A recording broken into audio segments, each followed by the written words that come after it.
Hello, I'm Gary. How do you do, officer?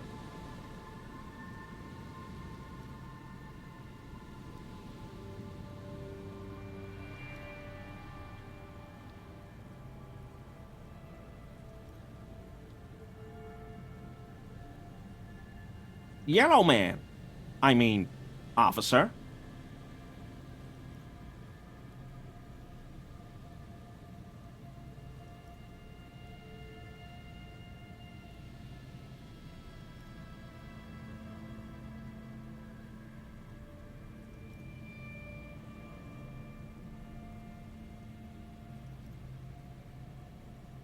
The lieutenant raises his eyebrows slightly and takes out his notebook. Yellow man. Interesting. This is something to ask him about, after a little probing first.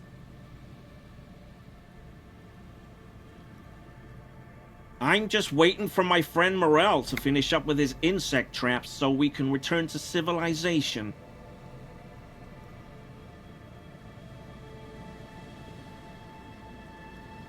I like nature, just not this bloody coast.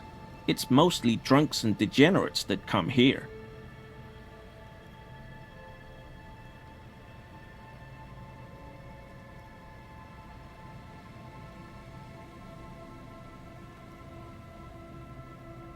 Oh, I've been tempted. But someone has to stay strong for Revocol. He pronounces Revocol with a hard K, unlike other people.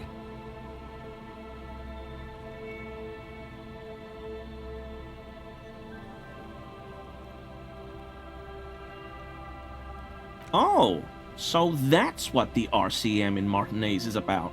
Great. Great to hear someone's finally taking care of that.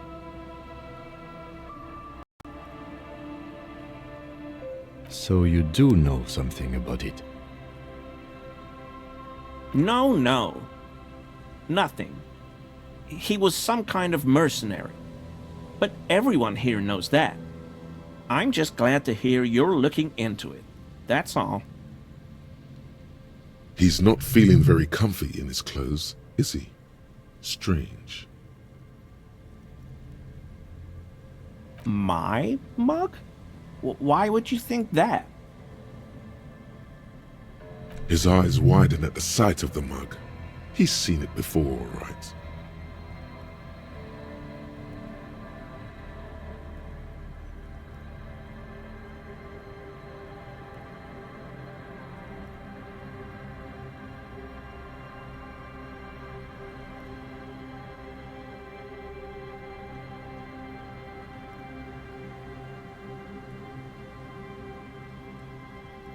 I may have had a similar looking mug in the past. That's all.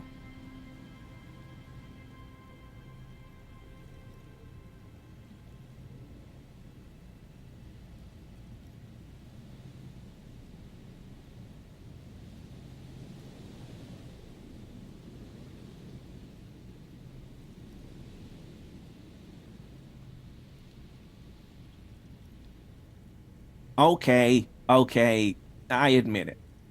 I threw the mug away in the trash container behind the hostel. I know I shouldn't have, and I am very sorry, officer. You're not going to find me, are you?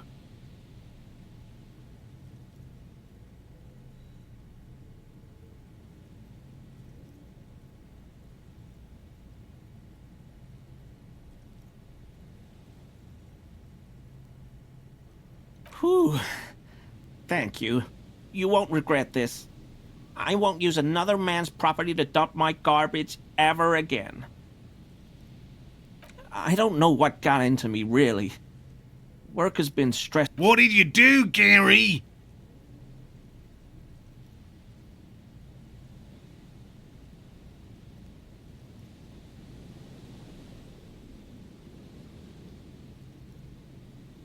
Nothing. Just answering some questions. Helping out the law. Here we go. Start pumping that sweet info.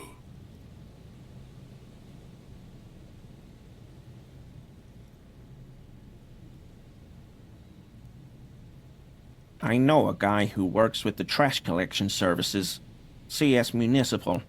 He gave me a master key for the trash containers of Martinez. So I can use the Whirling's trash compactor to store my own stuff. Garbage disposal is expensive as hell. The damn Bohemians run it like a mob. I'm sorry, okay? I thought I could cut costs. I shouldn't have. I shouldn't have disgraced myself. Disgraced? No need for the histrionic, sir. It was, after all, just a trash container.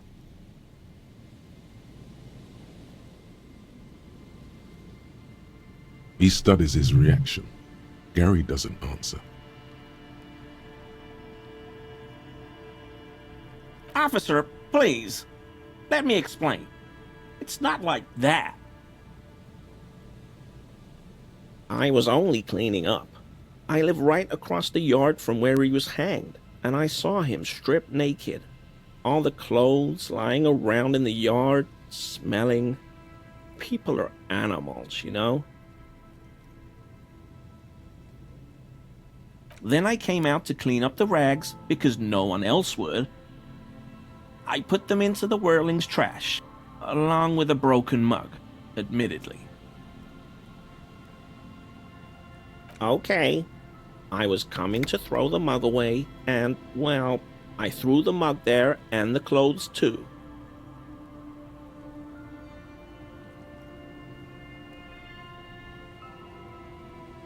Right. It was just civic duty. Exactly. That's exactly what it was. Civic duty. As he shifts uncomfortably, a series of clicks, like the clinking of glass beads against one another as they roll across a hardwood floor. You've heard this sound before, but where?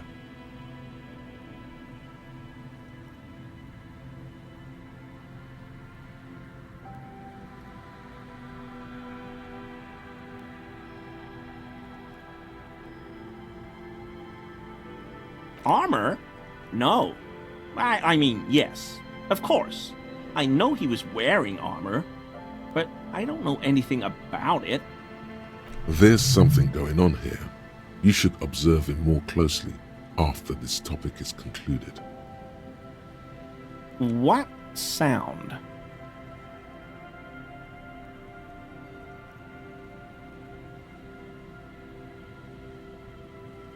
I haven't the slightest. There's lots of weird stuff out here in the reeds, though. Insects, trash. Could be the wind shifting some garbage nearby. Every day, the wind shifts the... What? Really? There's lots of weird stuff out here in the reeds, though. Every day, the wind shifts the reeds and whatever was left in them. I hope I could help your investigation, in my small way. Don't be so relieved yet, Gary. This bad cop may have been in your apartment, admiring your mug collection. Perhaps a little intimidation?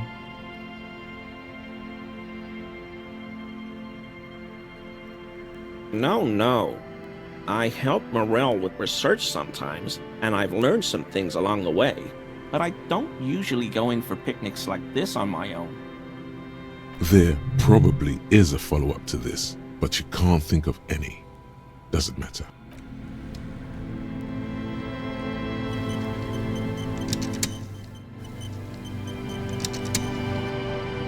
Always a pleasure. I mean, officers.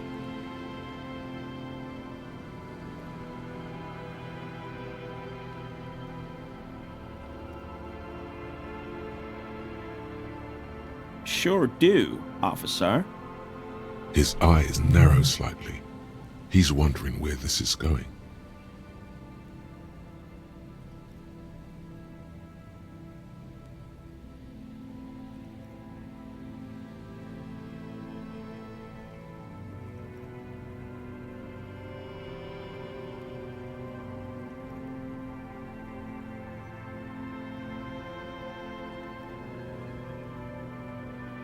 How?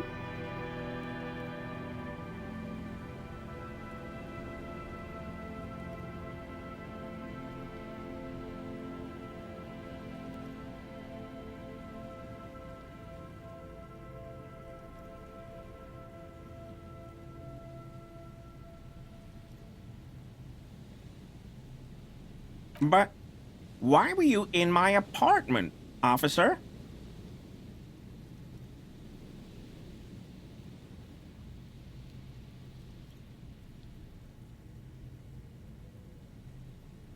So you work for Everard Clare? Officer, please tell him we're good. No, tell him I'll make it up to him. What have I done? He'll send the muscle after me. As he lowers his tone, he hunches his back.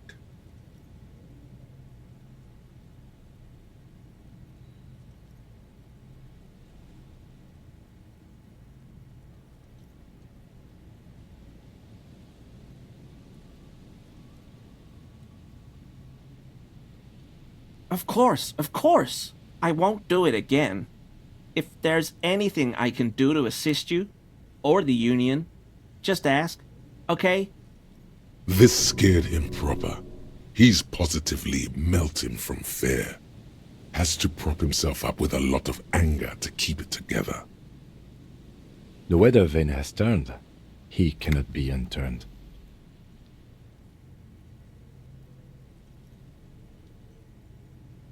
He clearly liked his squirming. He may even have changed his mind about the whole door-opening operation.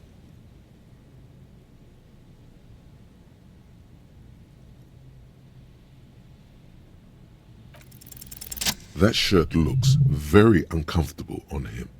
Look at the buttons, barely keeping that thing together, as if something is ready to rip out from underneath.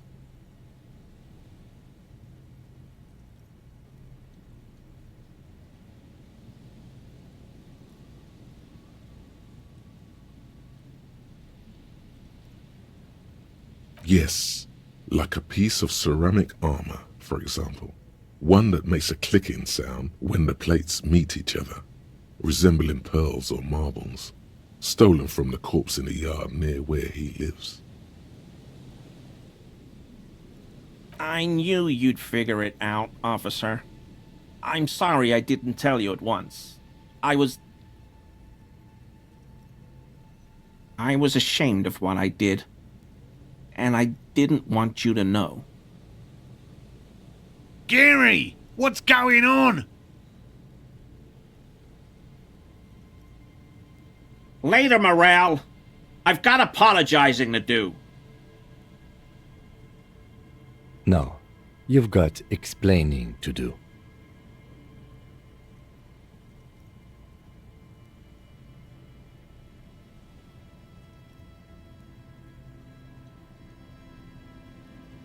Everyone was picking those pieces off him, and I was watching them do it.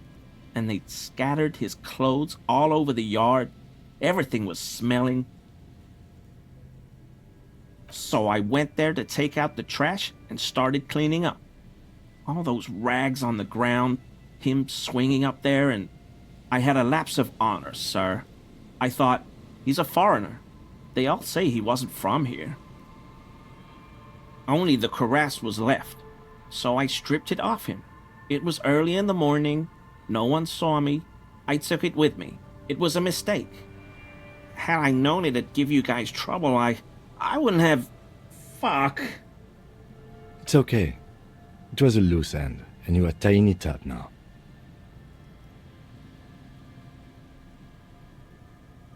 I'm so fucking sorry I called you Yellow Man. Seolite officers commanded the suzerain's navy. Most of them sided with the king when...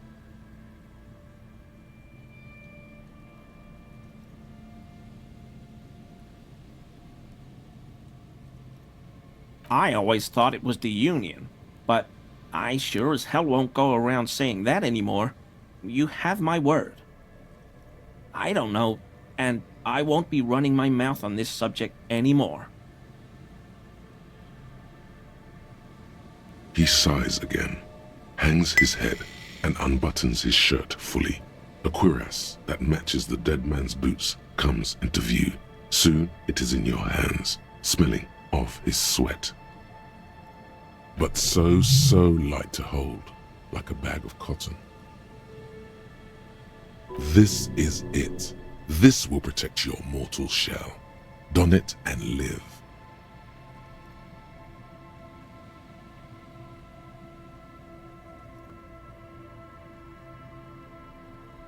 Because I was weak. I should have told you the moment I saw you. But The hell, Gary? You in trouble? I'll explain later. Yes, absolutely. I will never do anything like this again. I won't mess with Mr. Clare either. You have my word.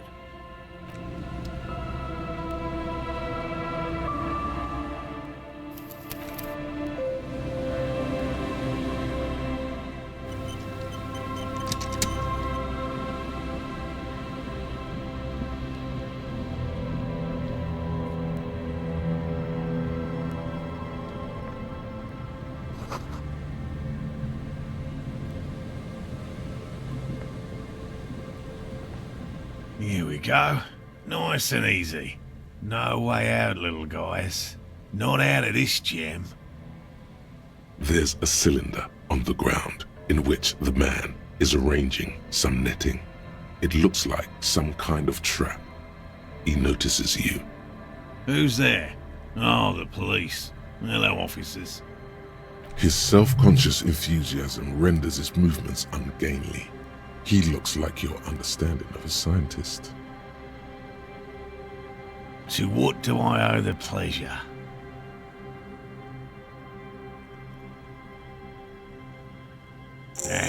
Of course. Thank you for passing along the message. That damn water lock is broken, and we can't go all the way around the 881.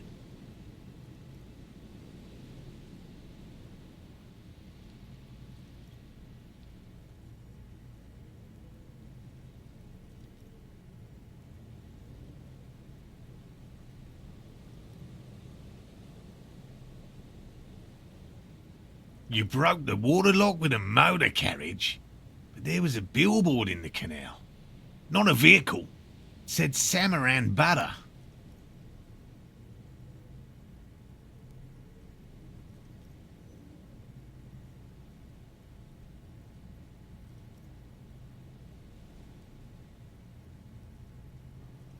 Did he say we can go back now? Yes, Gary. We can go soon. If you see Lena, tell her I won't be long. Sir, your wife is waiting for you. I just have to do one more round. See if the phasmid has taken the bait. Then we're going. Well, first of all, it's damn difficult to find, which is why we've been knee-deep in the reeds laying traps for it. Good question. Being a phasmid of the order Phantasmodea, a ghost insect, it disguises itself as plant matter. In this case, the reeds. Awful lot of reeds around, aren't there?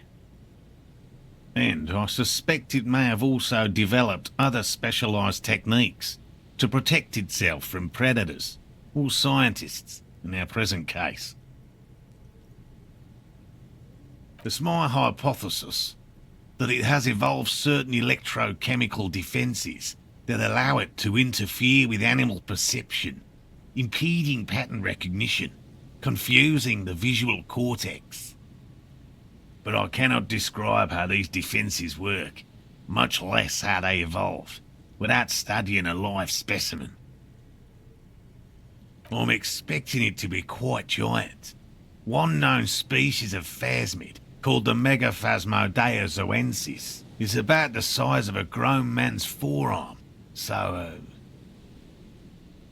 Seems puny, to be honest.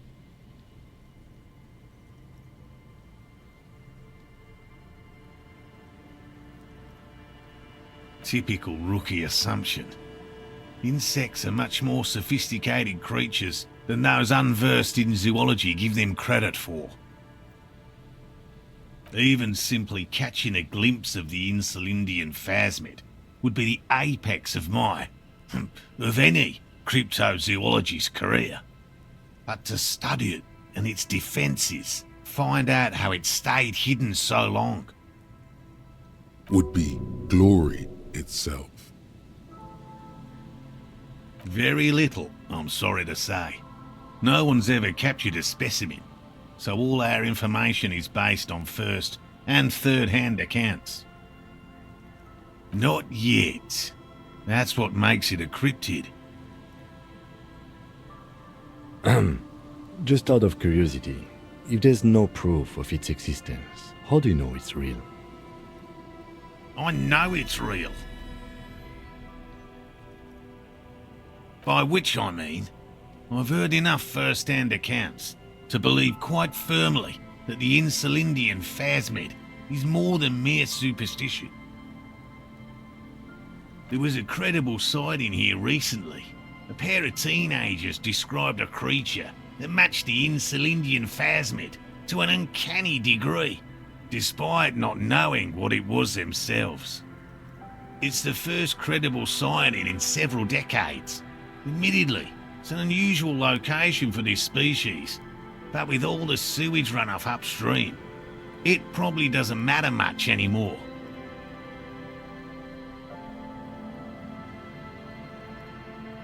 I have to resist the thought.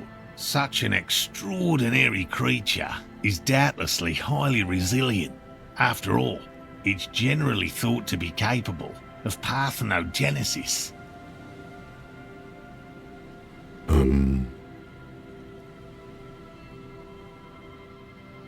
Yes, the females don't need males to reproduce. Makes it easier for a species to survive in adverse conditions.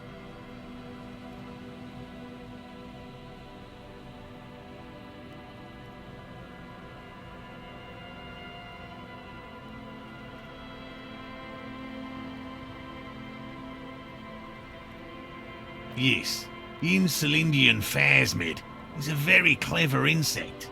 That's why it's so damn difficult to catch. But as a scientist, I'll try my best to remain dispassionate. There's nothing dispassionate about the way he talks about the insect.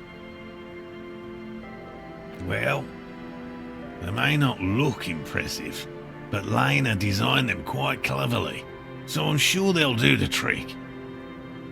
Yes. Simple. Attracted by the locusts, the phasmid crawls down the funnel and, having eaten its fill, can get back out. At least, that's the intention. The net isn't a perfect solution, but we didn't want to use anything that might damage the specimen's delicate exoskeleton.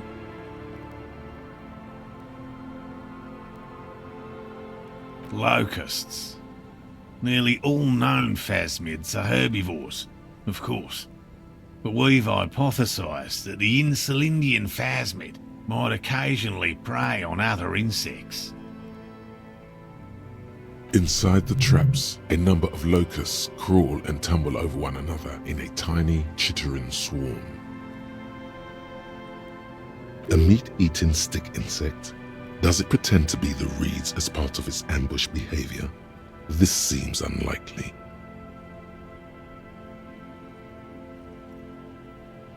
They'll work, I assure you.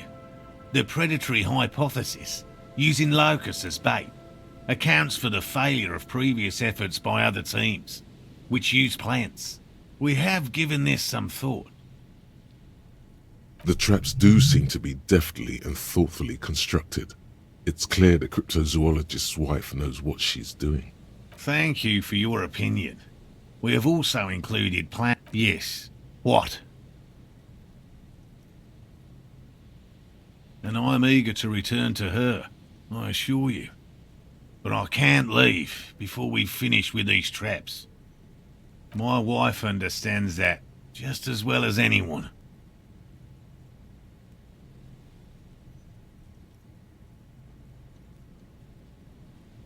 Come on, Morale. We've been soaking out here for days. It's time to go back. And leave the traps? Absolutely not. I won't let Lena down. Come on, she wants us back. I'm soaked up to my nuts over here. We'll both catch reed crabs if we don't dry out soon. Of course it's important to her. She's seen it. A verified sighting, on record. One of only 4 this century, and it's hers. She's seen it? Yes, that's how we first came to know one another, in fact. But that's her story to tell, not mine. Suffice to say, it's long been our dream to find proof of the Insulindian phasmid together. I can't abandon course now. His spirit may be willing, but his body might be too old to endure the rigors of the coast.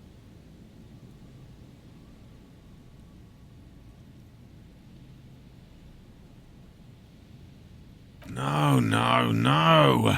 The traps need to be monitored on a regular schedule. What would we do if the phasmid were to starve while we were sipping tea at the hostel? He's dead set on this. I could go for some trap setting. I didn't expect you to take such an interest in our work here, officer.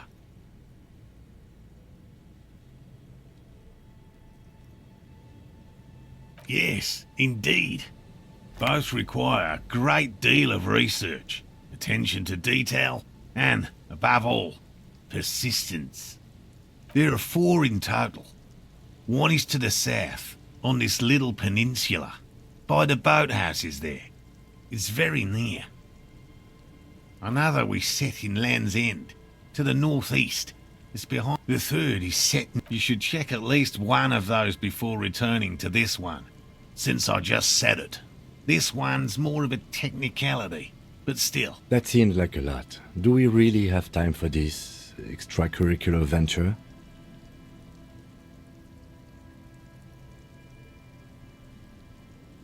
Is it? If you think it's important, you have been right before.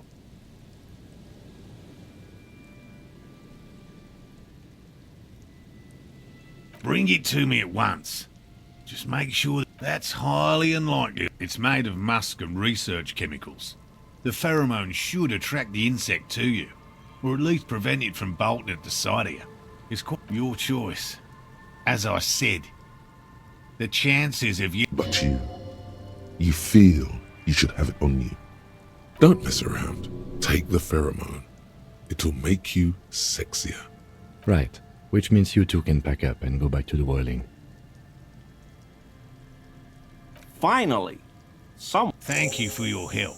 Gary and I will start breaking down camp. If it's more cryptid-related business you want to discuss, you'll have time for that later too. But what if the information is vital? On the hunt. The Jamrock Shuffle. In a way, yes, you are treasure hunting. Most officers from Precinct 41 do what is called the Jamrock Shuffle, cracking open containers. Most of them are from Jamrock or Coal City, the poorest parts of Revachol, that also overlap with the network of royal catacombs called Le Royaume, just beneath the streets. As children, you would all go underground, hoping to find treasure, and come back with a rat's tail or a used needle. That playful curiosity must still be in you. Who knows, maybe one day the Orbe de Montagne, the Holy Scepter, and the Cocaine Skull will all be yours.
A pane of eternite has been planted into the snow.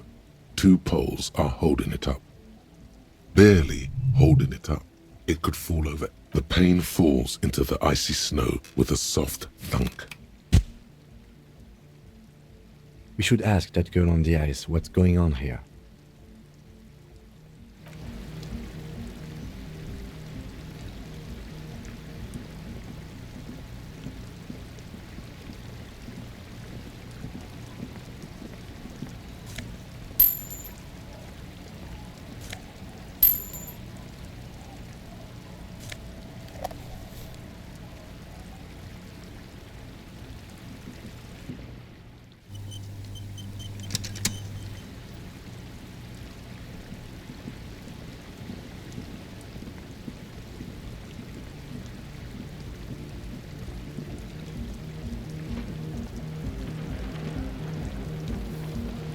The tent is just tarpaulin fabric covering a pile of stuff.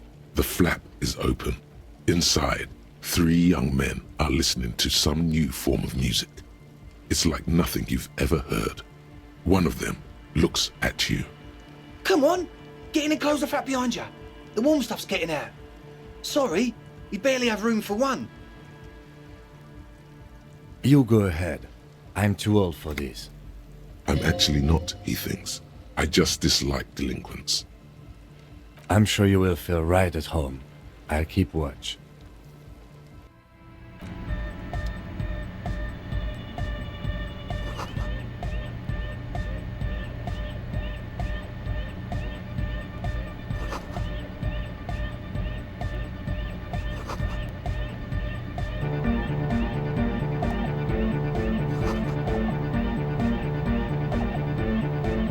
You see a youngish man bleaching the tips of his hair with a toothbrush. He puts the toothbrush down and extends his hand in greeting.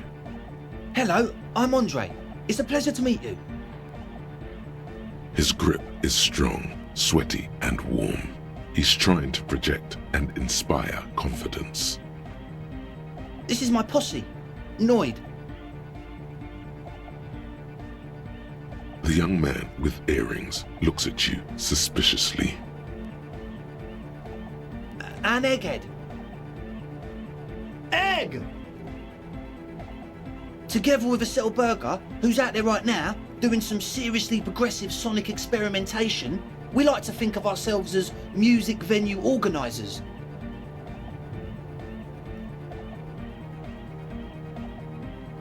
We have many in the pipeline, officer. You see, we've been all over Jamrock North, prospecting for real estate to establish a new venue in. Also for talent. Yeah, thank you, Egghead. And while there is no shortage of raw, unfettered talent spinning tapes in Jamrock, we've had rotten luck with the real estate part. Place is a shithole. I apologise for my friend Noid's potty mouth. I realise this is not how you speak to a police officer. He has authority issues. Which brings me to the problem of occupied ecclesiastical property. I bet you've noticed the derelict hive of narcomania on the coast. I'm talking about the church, and I'm not exaggerating. Even a place of spiritual refuge can become a magnet for all sorts of dopeheads and burnouts if left unattended. Dubheads. Burnouts. Well, I'm sad to say, that's exactly what happened. Sad because we were just about to put Martinez on the map with one of the maddest dance clubs in Jamrock. Nah, strike that, in Revershoal. Strike that. Zava. And sadder yet, because the dopeheads and burnouts hold up in there are the worst kind. He leans back a little, watching you with a steady, serious gaze, letting you in. Good. This calls for an opinion. You're an expert in those.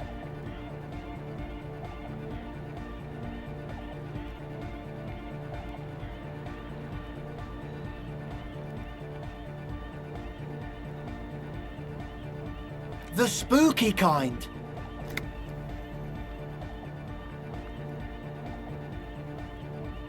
You know, officer, you really should judge that for yourself. But keep in mind, their spookiness is the kind that keeps us from restoring this church into a community centre. And also, they don't eat or clean the building. Shit's gonna collapse. People just wanna spin tapes without... Thank you, Egghead. So you're gonna look into it, right? It should be a police matter. Getting them out. Whatever spooky stuff they're doing, I'm sure it's not what the Ecclesiastes meant their property for. All right, man. Yes, I asked Noy to install a measure against more drifters wandering in. It's a temporary fix, just something to contain the situation. I had to do it in an hurry. Not Of course. Noid, give the officer the key. only if he promises to look into the spookers in the church. Officer, I apologise. Noid doesn't always understand the joy of giving for the sake of giving. I think it may have something to do with his childhood. Damn it. Take it. Don't you just want to see what's in there? Brilliant! Noid, the key! All right.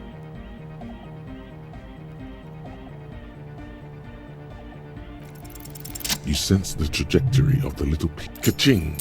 The key hits your palm. The speed freaks nod to you approvingly. The speed freak nods to you.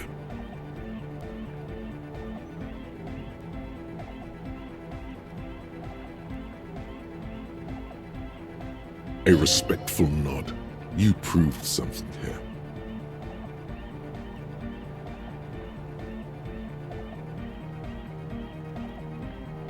Not long, like a week maybe?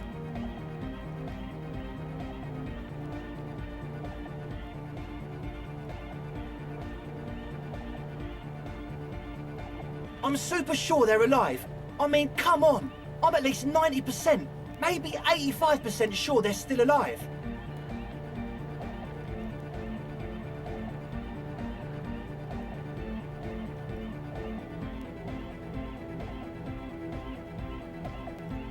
Okay, I'm sorry.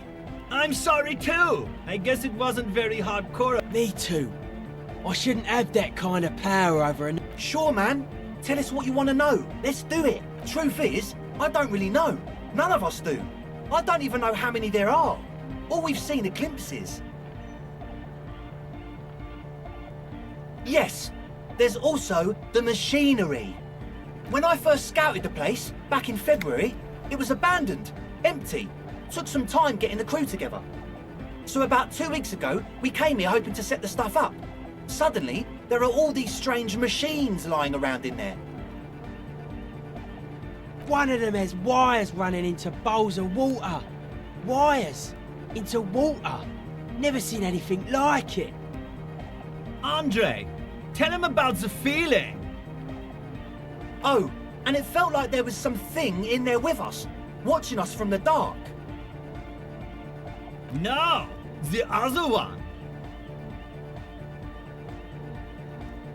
Which other one? Felt like silence. Awful silence. Not exactly. We've just seen someone who we think is a woman go in and out of the church. A couple of times. And we felt someone or something eyeing us inside. But that's kinda it.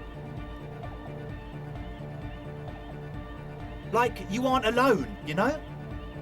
It wasn't quite human, if you know what I mean. Non-human means a predator.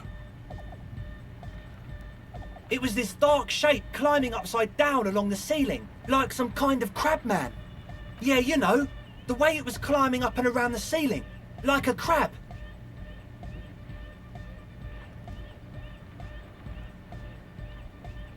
It was stalking a cell, exhibiting ambush behaviour. Crab man! Yeah, totally. I mean, I didn't personally see it. Estelle was alone that time, but I believe her.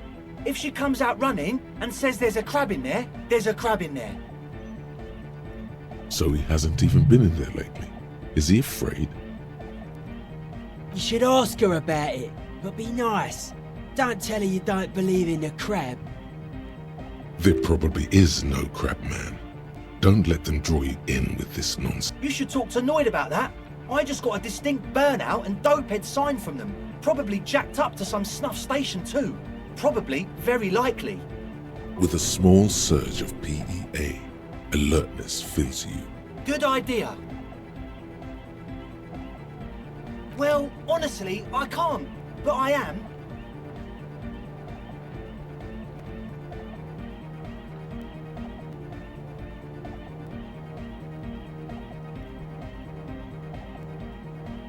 Why not? Let's go with that. I'm 70% sure they're substance users. Don't let the technology fool you. Sure. What? Oh yeah, that's a meteor and name for the founding party. Thought it'd be cool to use it.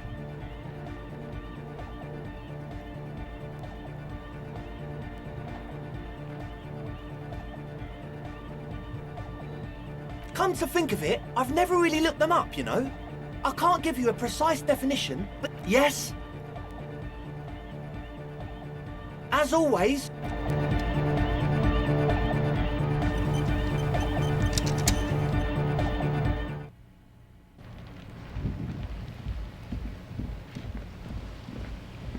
A shaggy-looking girl in her late teens or early 20s. Oh, hello there.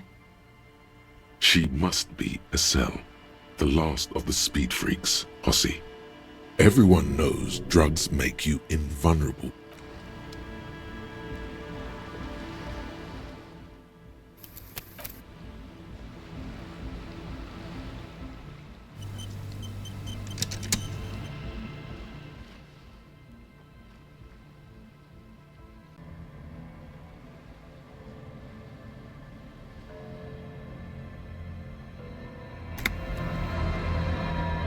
A shaggy-looking girl in her late teens or early 20s kneels on the ice with an electronic contraption in her hand. Hearing you approach, she looks up. Oh, hello there. She must be Estelle, the last of the speed freaks, posse. Everyone knows drugs make you invulnerable to cold. You bet this one likes to party.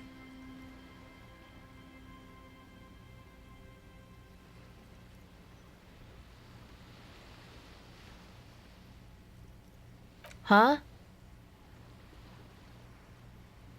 Maybe she didn't hear you. A little. So should you. You don't have to do anything.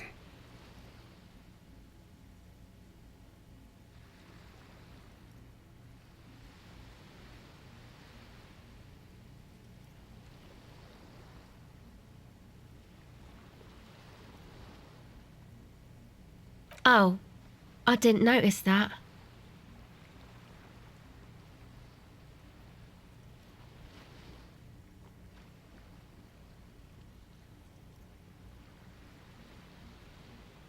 Yeah, well... Look, man, fuck the hat.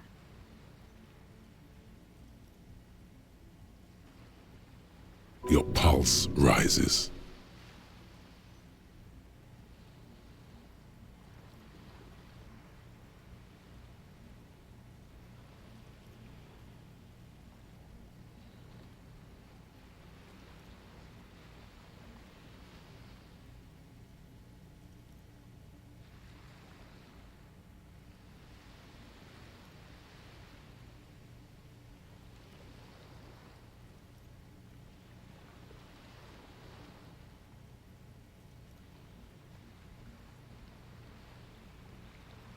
I'm sorry I said fuck the hat. I was concentrating on something else. My whole family swears and it rubbed off on me.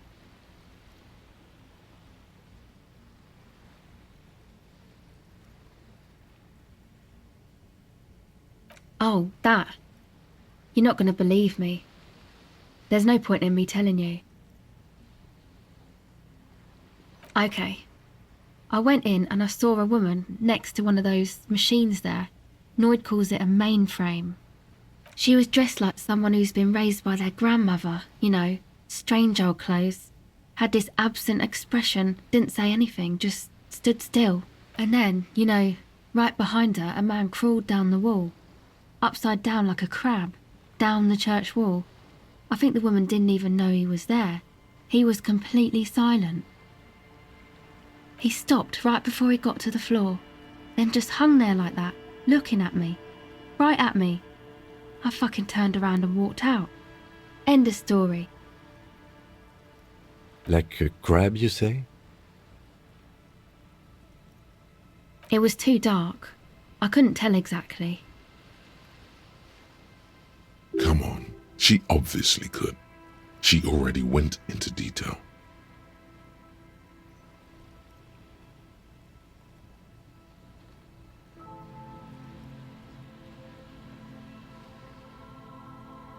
Why?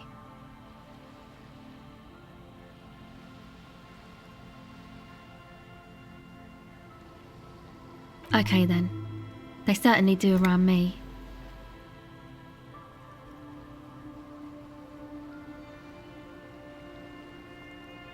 This is a portable recording device. It's for field recording. Low quality, but still. Actually, just one wire. I picked on it till the braiding came loose. The wire leads to a contact microphone.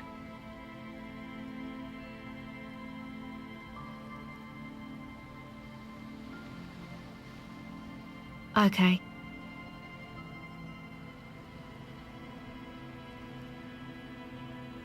My associates? I haven't got much to say about them.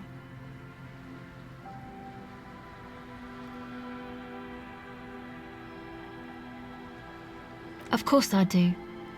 I just don't tell people about my friends and who they are and so on. I don't provide information on them. Me? I'm a silver bird.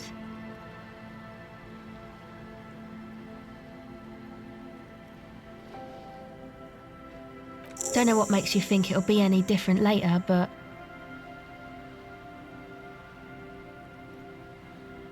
recording, I guess. I think I'm recording cracks in the ice, but there's no way to tell. Not without headphones. I think I just recorded your footsteps too. Not sure how that will sound. What happened to the old headphones? My boyfriend sold them. I don't know, man. Things. Just stuff you need for life. Everything checks out, sire. The musicians in the Palaceum used them for making music. They looped the stuff, cutting the tapes together. They make music out of cracks in the ice and keys jangling. Crazy sounds like that. It's hard to Anyway, I thought I'd make some too. It's supposed to be, like, a music place anyway. I don't really know what I'm doing. They use synthesizers too. I don't have a synthesizer. The sharp drop in endorphins is almost visible, like a warm blanket has fallen off her shoulders. The wave of chill, the quivering jaw, indications of a drug high.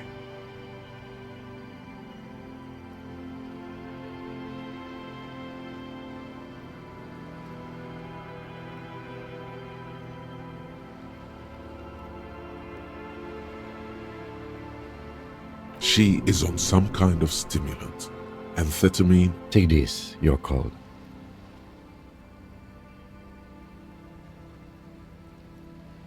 No, man, fuck that, I'm cool. I'm sorry I said that. I'm sorry about the fuck. It's okay.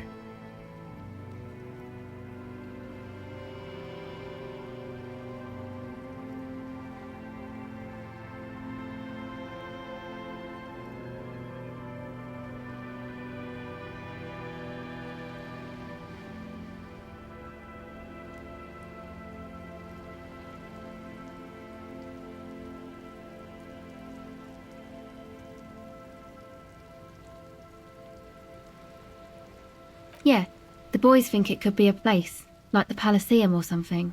Stupid. It's really not gonna be a Palaceum, that's for sure. And who are these boys?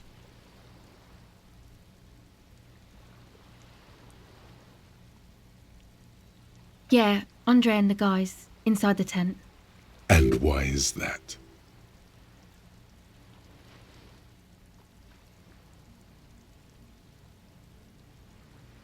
She looks back at her tape recorder. Go ahead.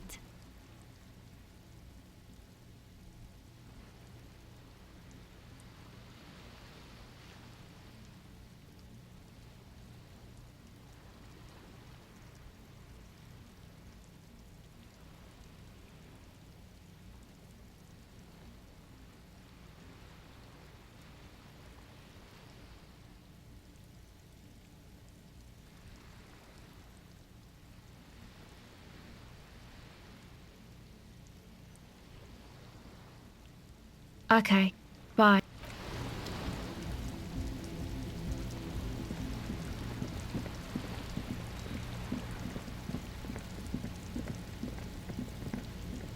You see that seagull up there?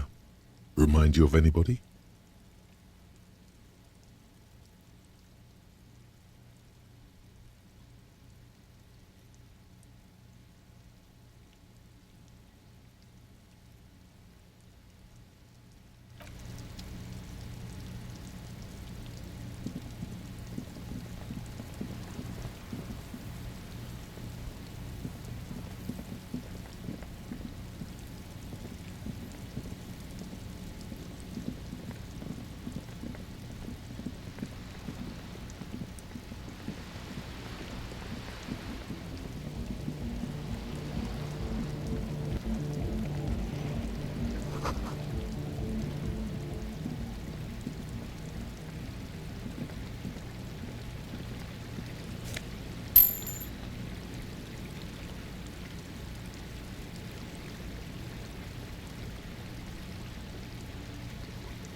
Heavy wooden doors, more than twice your height, stand shut in front of you. The rectangular sea-worn ornamentation appears in stark contrast to the padlock, carelessly drilled into the wood.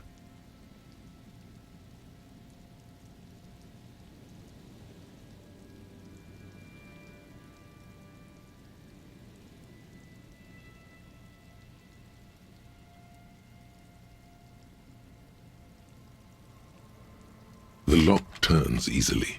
You hear a click as the shackle pops open. Feels like electricity and a very small piece of nothingness. Let's go. A great whoosh of air rushes into the dark innards of the church, as though rushing to fill a great vacuum. In the heart of the city,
A machine stands in the corner, watched over by the figures on the stained glass window. It's turned on and quivering with soft electricity. Another radio computer. And this time it's already turned on. These machines sometimes harbor traps, he thinks. Alarm systems and the like. Let's be careful. We should leave. I doubt this place bears any connection to the case.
A machine stands in the corner, watched over by the figures on the stained glass window. It's turned on and quivering with soft electricity.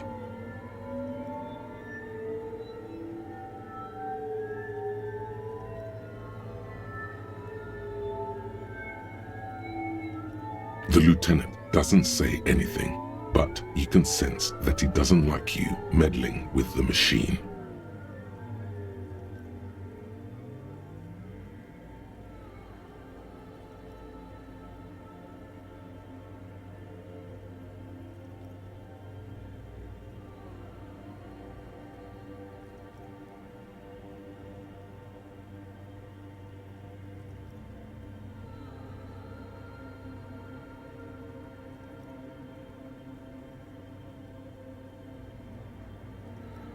It's also quite similar to the one we have down at the station.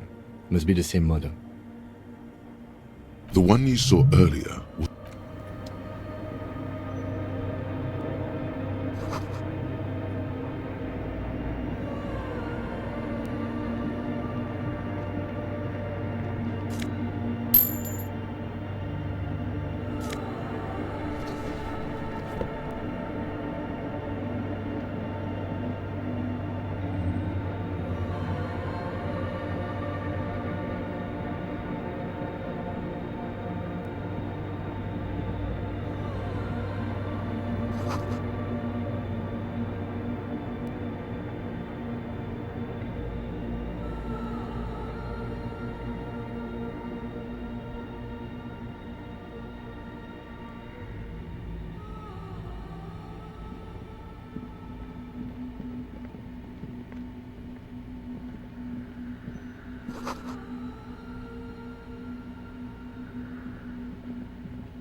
The silence in this part of the church, it's almost palpable. All the shifting matter and shuffling of living things is gone. Nothing seems to exist beyond the church anymore.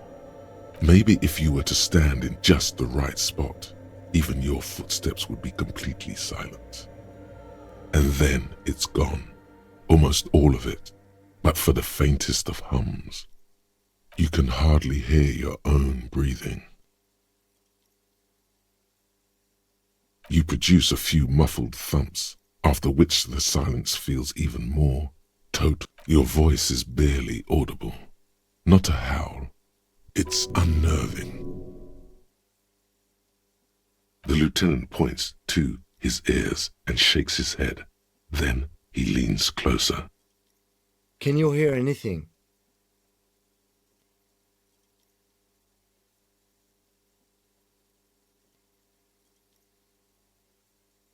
I wonder why the church was built with such strange acoustics.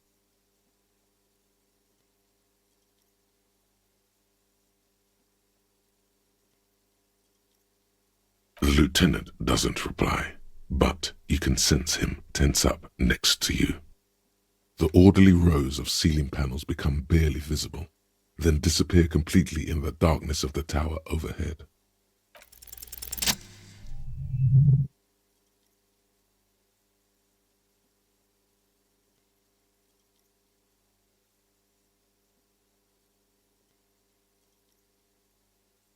It's like there's something moving up there. A shadow has emerged from the tower and it's making its way toward you through all the other shadows.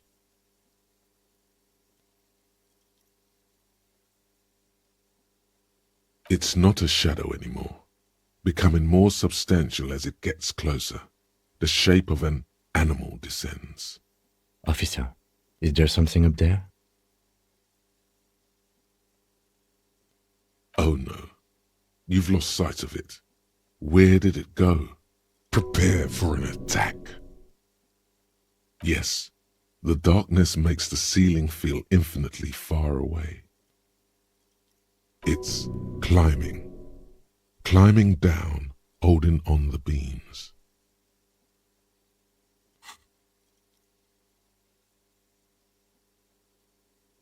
You see something hanging from the rafters, looking straight at you with dark. Maybe it's possible to talk to it.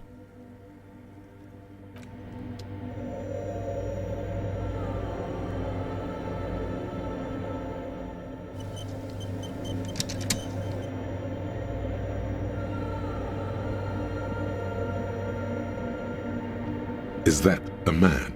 A man made of the same stuff as the carpentry of the building. He is studying you intently.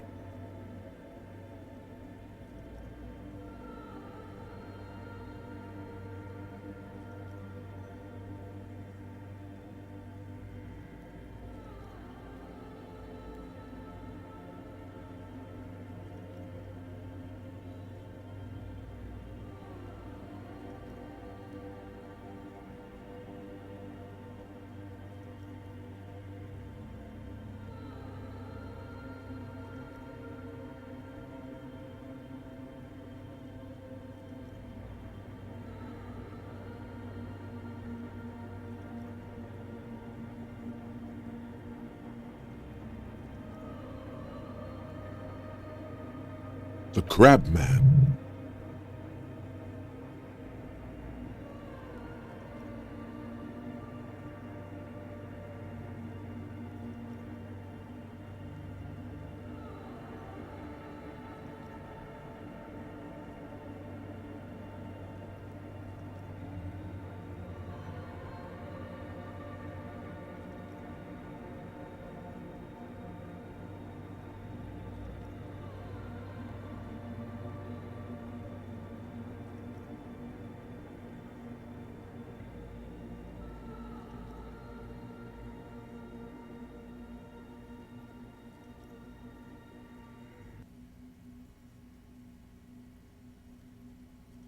The man leaned forward a little, fixing you with a steady, unreadable gaze.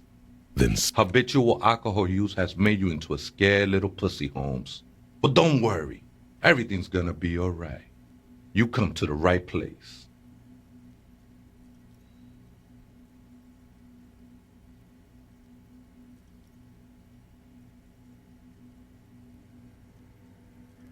I'm here to receive the mother's love.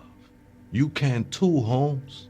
And when you're ready, she will take your hand and lift you out of that despair at the bottom of that bottle.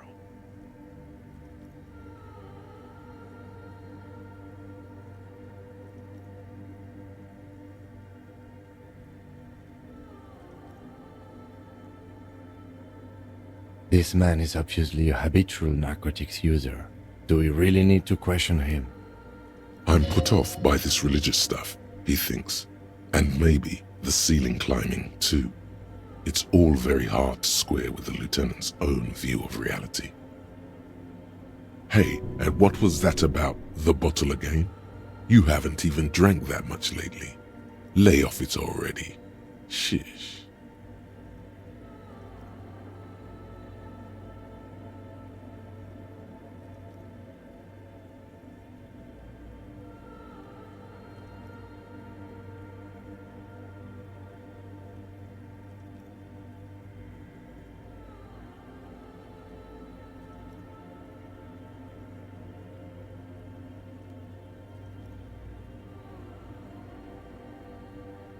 Está crudo, way. I see deep inside you. Your body and your spirit are suffering greatly from overindulgence, and you don't even know it.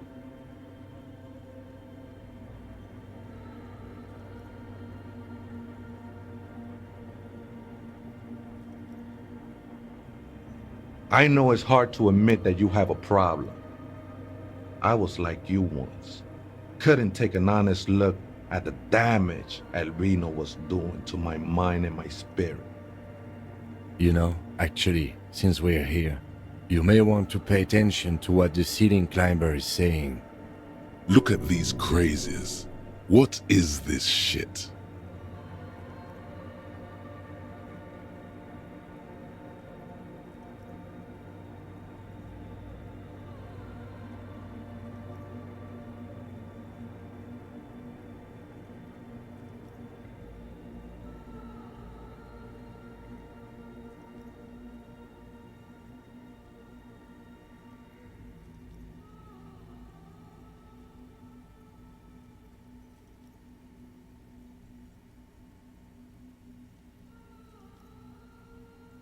Don't trust me. Trust the mother. I'm only the messenger, Holmes. This is the Church of the Mother of Silence.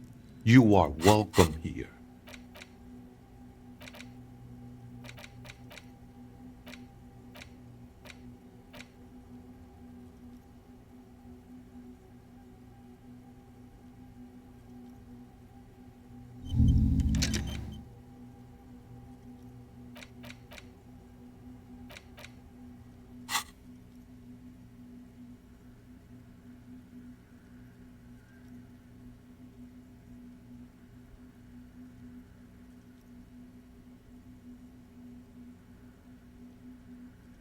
Other spooker?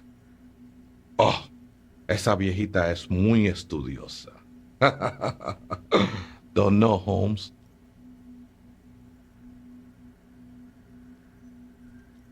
No, I just call her viejita because of her clothes. She's actually quite young. Or maybe not that young. Age is just one of the many masks we wear.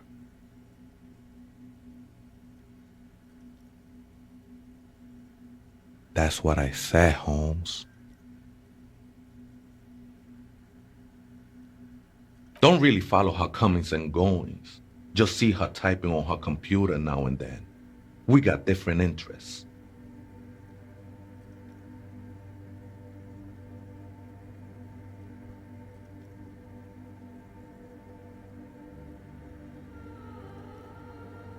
I'm afraid not, Essay. You just have to wait until she comes back, or search through her radio computer.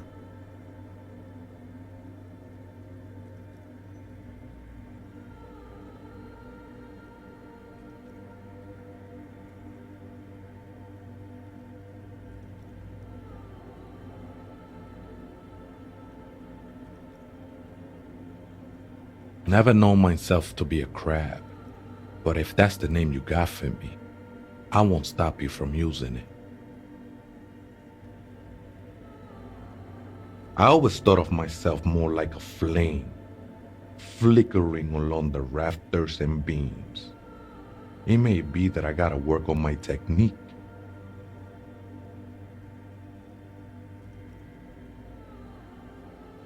I was in a gangway, but my memories of that time are fading. Most of them are already gone.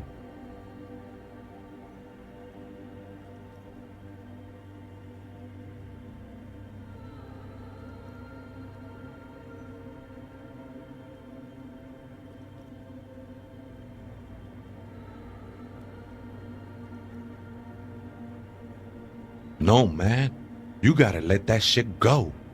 Then the mother's light touch will fill you with rapture.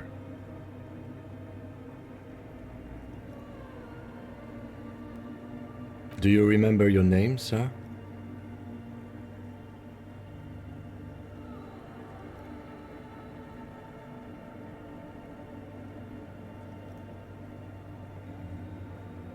Tiago's my name, but those syllables don't mean much to me these days.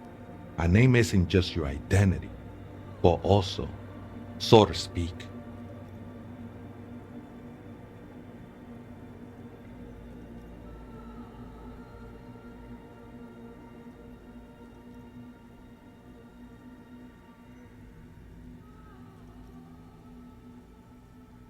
your place amongst your fellows, your place in the world. I ain't got no use for such a place anymore.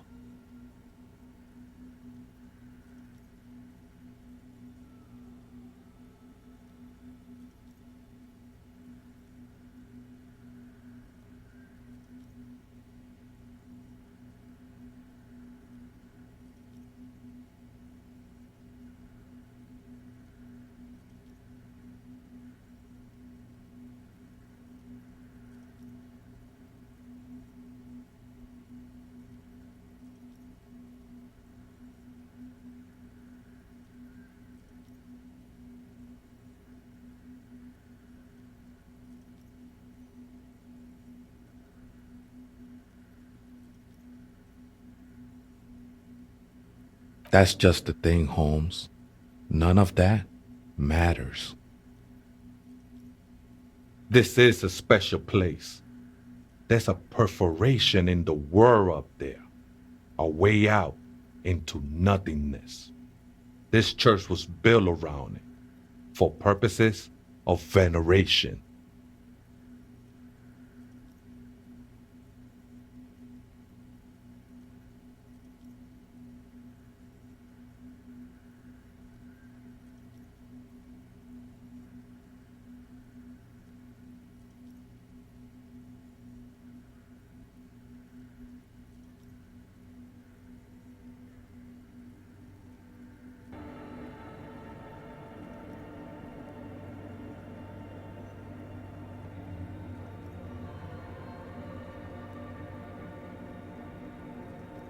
I circled it, nurtured by the silence bestowed by the mother. One of these days, I'd be pure enough to go drink from it directly.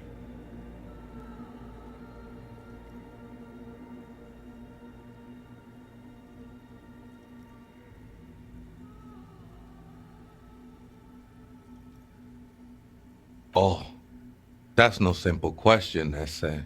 She is one who can be painted or sculpted. She is a cavity in the dark beyond sense. She saved me, but I couldn't describe her to you. No one can, Holmes, and no one ever will. His adoration is beyond sexual. This cavity is something that no human form has.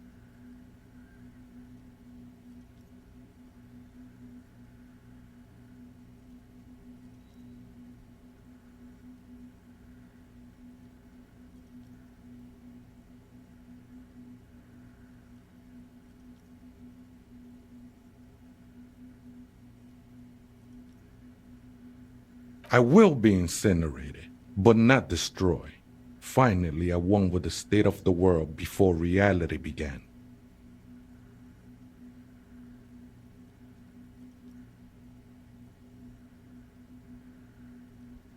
It's not like that at all, man. It's just faith and joyful service.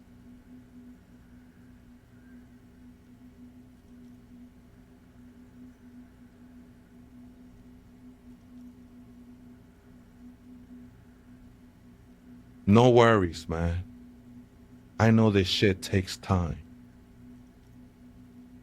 I'm a seraph, Holmes. I sing the mother's glory.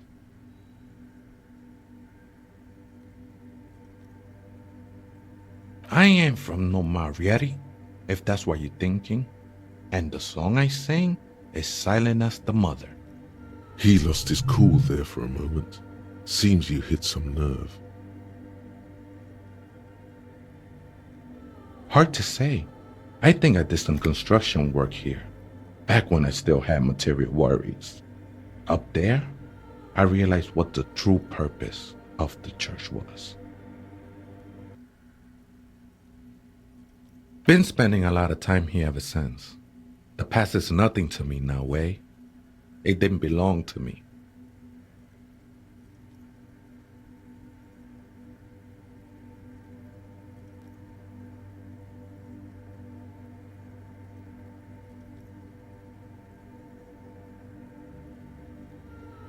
I think they were. A long time ago. I had to shed them like skins to get closer to the center of the silence. You could have them. I don't need them anymore.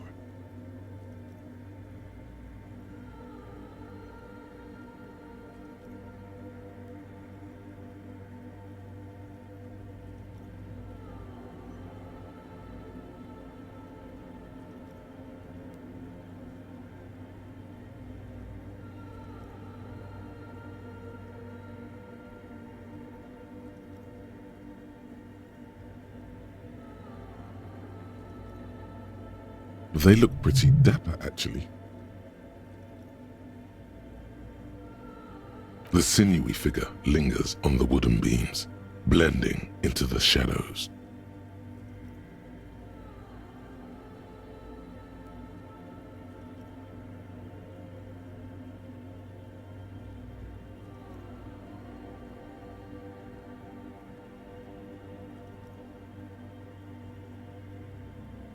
Police raid a while back.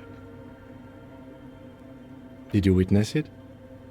Not really, or at least I don't remember much of it anymore. The mother's love has done its job. That's what's so great about the mother. It lets you forget about everything. The ones in the tent outside, right? I see them. Guessing they're the ones who call me a crab. Probably scared of me.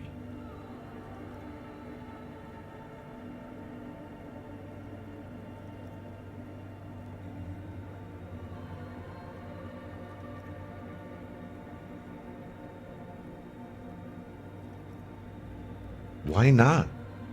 They wouldn't bother me none. I'm usually way up there, imbibing. Ain't no music on earth that can reach where I go.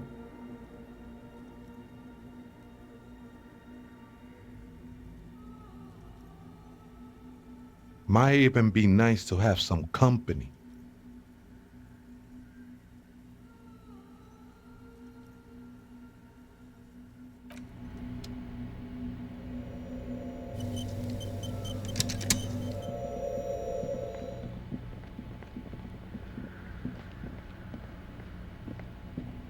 A machine stands. The lieutenant doesn't say anything, but you can sense that he doesn't like. You see fluorescent play and print buttons on the keyboard. A hatch connected to the central compartment is wide open.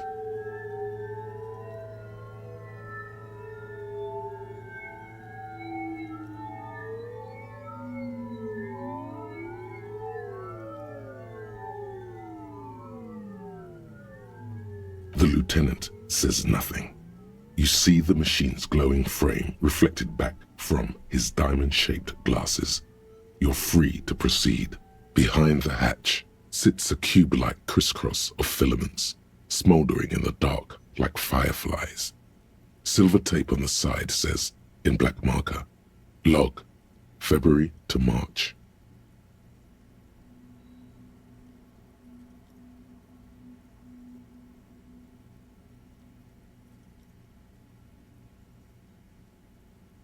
This is the machine's filament memory. Press play to access its contents.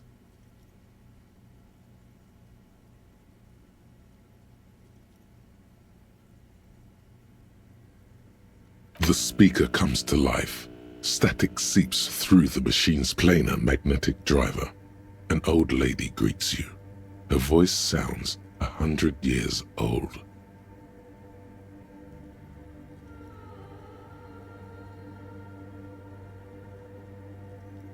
Good afternoon, Fortress Accident on Saint-Brune. This is the East Insulindian Repeat Station 1. Please repeat. Is this the personal log?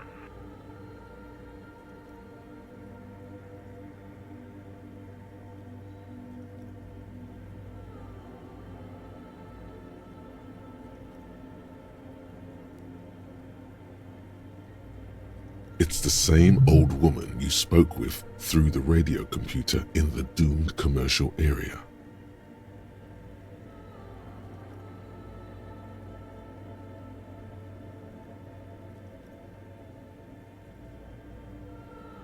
Good. Please repeat the password. Let's look around. There's no use trying to guess the answer. Maybe he knows something.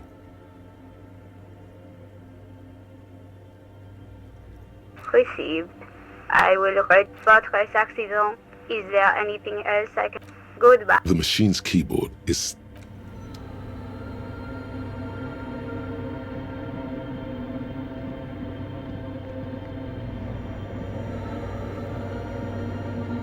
Oh, hey, wait. There's coffee in the back. Oh, wait. I meant the mother's love.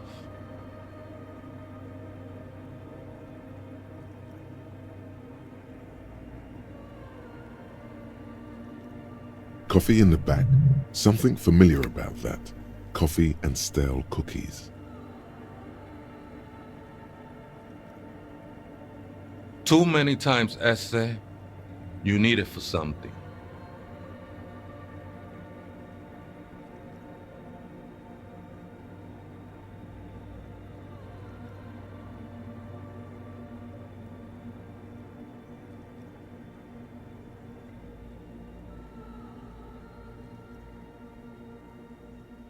Don't sweat it, vato.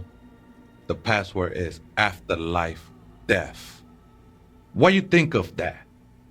Makes me almost pity la niñita pequeña when I hear it. Look, man, I'm at liberty to talk about the sacred blaze of the mother's glorious heart, but not about the coffee.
I think we're done here, essay.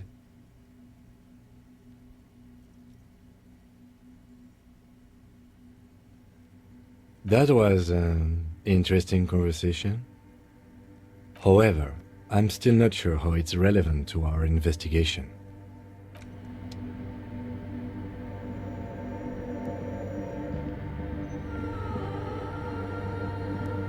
The machine's keyboard is still. The speaker comes to life. Good afternoon. Fortress accident. Good, thank you. Please repeat. Is this the personal log?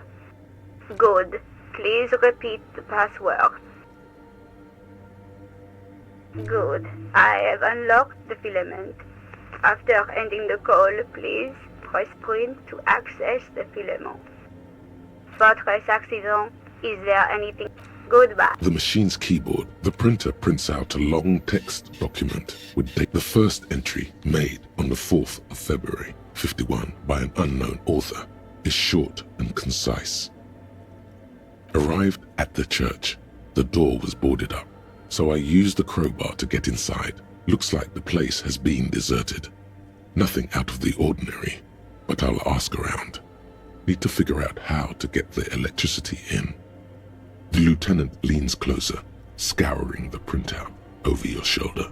Just as you finish reading, he looks up, muttering under his breath. 4th of February. That's over a month ago. Whoever set up those machines has been here for quite a while.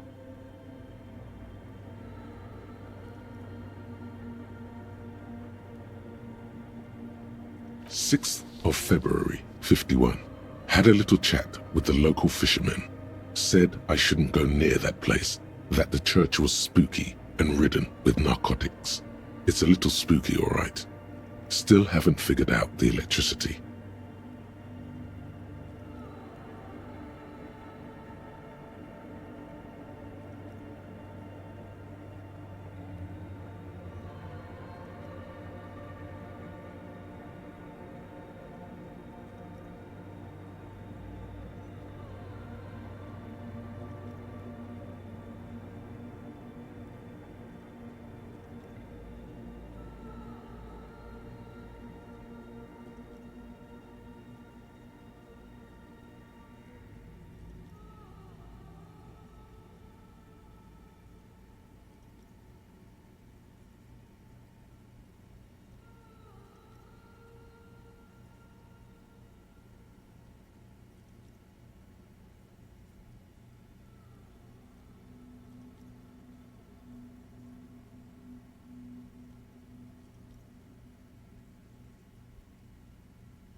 See?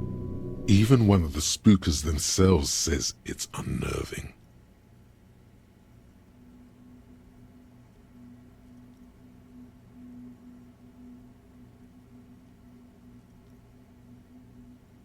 What was that about narcotics?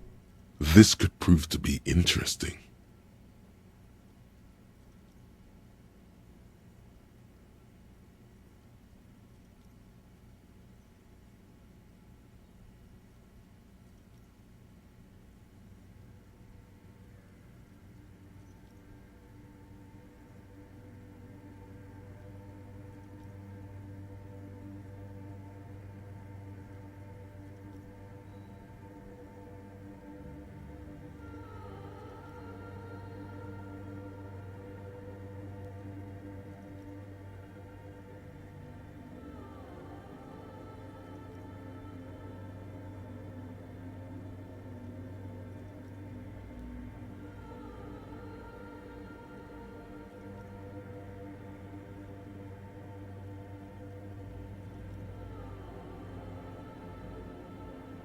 "7th of February, 51. Finally got the electricity in. Next on the agenda, a new antenna. I'm thinking Esca series. something advanced. Why would anyone need any of this equipment here? 8th of February, 51. Bought the antenna, had some problems setting it up. Called Simo for help. Heard the others are back, but at least the artists have their act together. They're qualified labor. They can get work anywhere. Graphic design, ads. The programmers are doing fine too. I mean, they're programmers. The writers, though, they're fucked. I just have to find out what caused that data loss and be done with it. Still don't understand how it managed to wipe out the backup, when the backup wasn't even connected to the front. I know. Everyone thinks it's impossible. They say I must be lying. I'm here to set it right.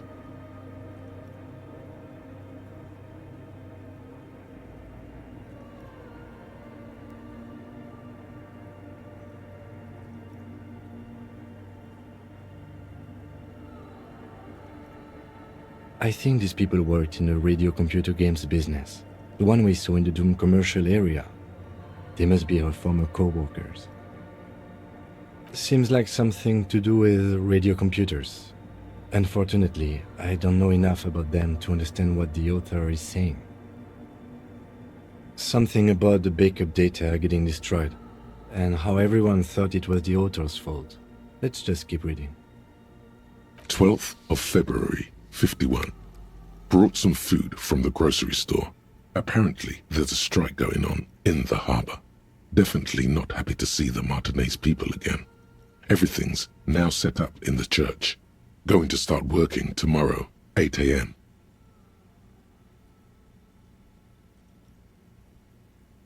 The strike. We are nearing the date of the murder.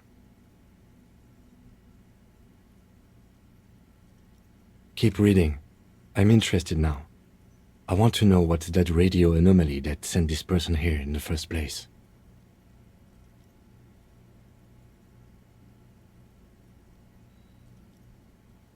"25th of February, 51. I've been sending data up to Lintel for a while now, trying to recreate the data loss, but nothing. Didn't even feel like logging in, the disappointment. But I did discover a curious audio-spatial anomaly at the back of the church. I've named it the Swallow. It swallows sound. Need to get some mics.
Is she talking about?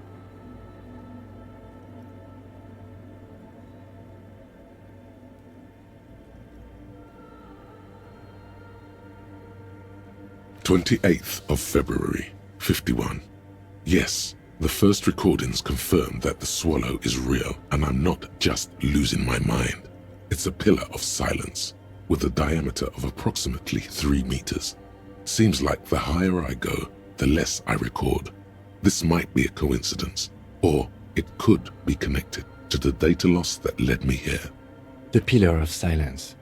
She is talking about the silence. Is she suggesting it's more than just an architectural quirk?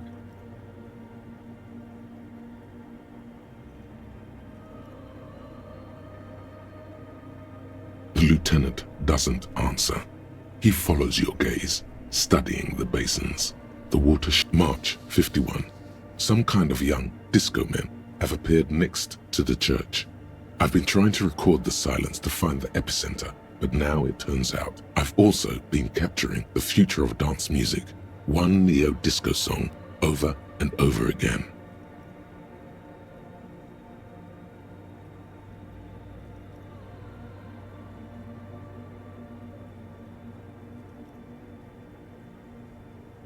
Fortunately, the song is so monotonous, I was able to devise an algorithm to factor it out. The other day, one of the disco men came in. Before I could even say hello, she got scared and left. Good, I don't want anyone distracting me from my work. That disco man must be a cell.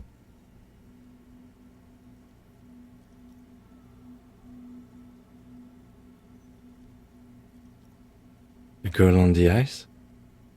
Sounds like her, yes. March 51. I got a call from the repeater station. Someone has tried to access the radio computer in our old office in Martinez. Can't do anything about it. The storekeeper still doesn't want to let me inside the building. Thinks I'm part of some kind of curse. How Martinez of her.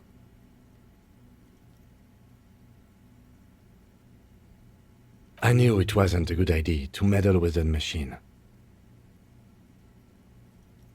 No. It was a great idea. You're learning things. This is how you learn things about machines. March 51. A new 2-meter aux cable. Noodles. Crackers. Ping energy drinks. Water. Toothpaste.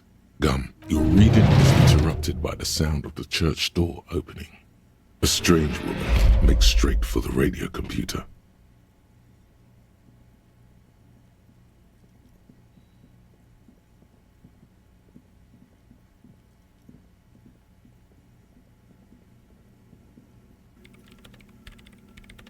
Breaking into my radio computer, I see.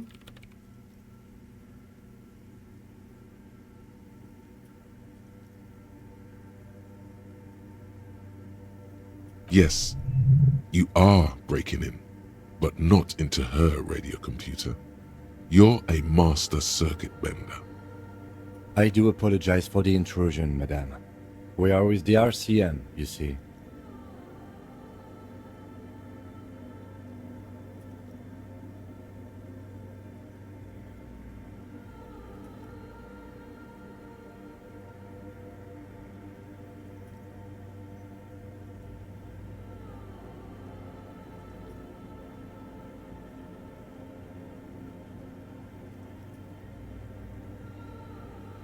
Well, you won't find any music venue organizers here. It's just me and my computer, and it has been this way for weeks. Now please give me some room. I need 2 seconds to see that you haven't destroyed anything. We should talk to her after she has rebooted the machine.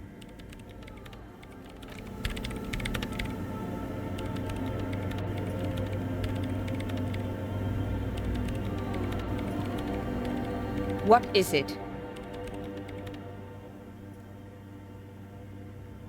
No, you just printed out my personal log and wasted some paper.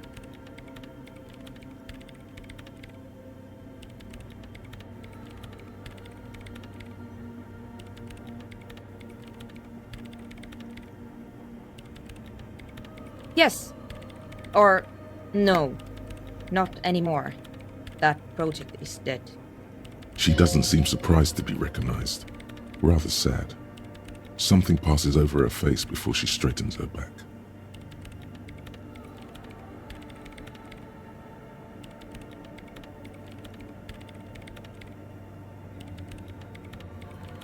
I am Soona Luukkanen-Kilde, the former lead programmer of Fortress Accident and RSA radios.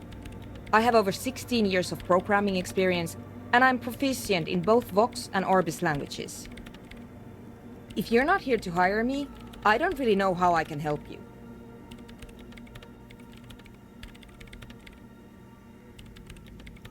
that still doesn't answer what she's doing in an abandoned church.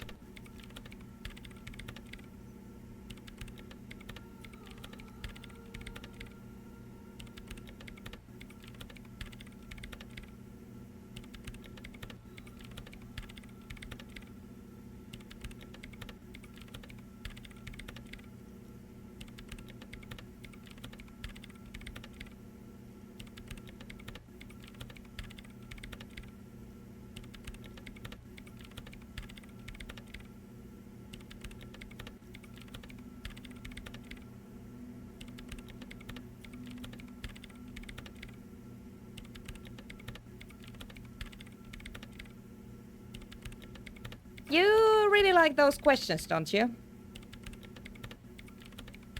They're bloodshot. She really hasn't been getting much sleep lately, has she?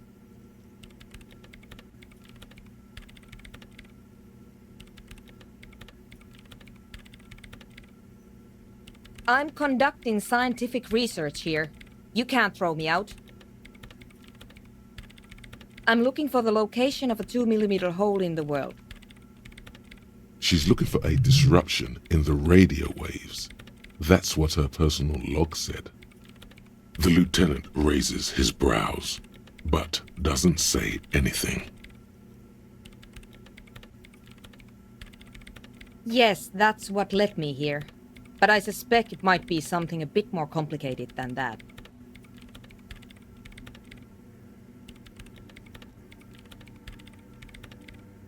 Exactly.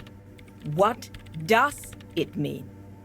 Up to now, it has been impossible to say what it is because it's impossible to measure nothing.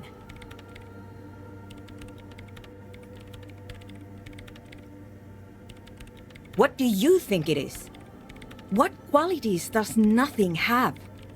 How do you measure something that does not exist?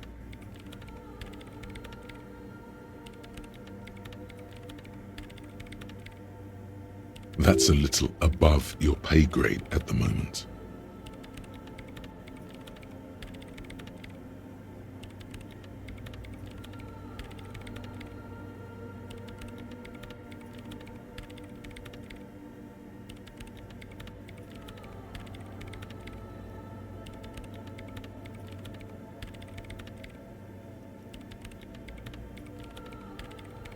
You measure it by its surroundings, by that which does exist, which is what I've been trying to do.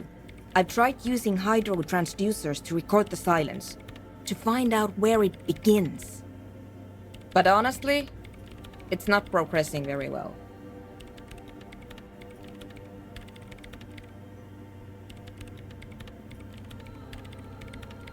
Because it's just trial and error, trying to locate the swallow, the exact point in space. And I don't have a... You know what? It would be really helpful if you could just stop talking and let me work. Somewhere underneath those roof beams, I assume. Only a faint crisscross of rafters can be made out from the dark. Most of the tower disappeared. There's this place at the back of the church. A place where all audible vibrations seem to decease. I've named it the Swallow. And the higher you go, the less you record. The Pillar of Silence? Are you sure it's not just an architectural quirk? Maybe, but it's oddly close to the physical coordinates of the data loss that led me to this place. I know.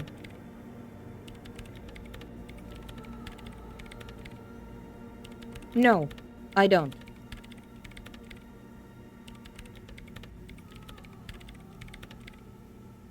Great, thanks.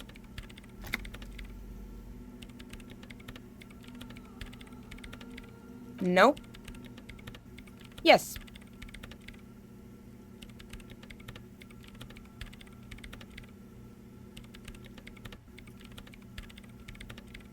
And? No, you're right. I'm not. I brought them here. These are my machines. Please don't touch anything. I use the AR-1 as my RAIN prefix processing unit. Mm-hmm. Yes? You really don't know anything about radio computers, do you? All right.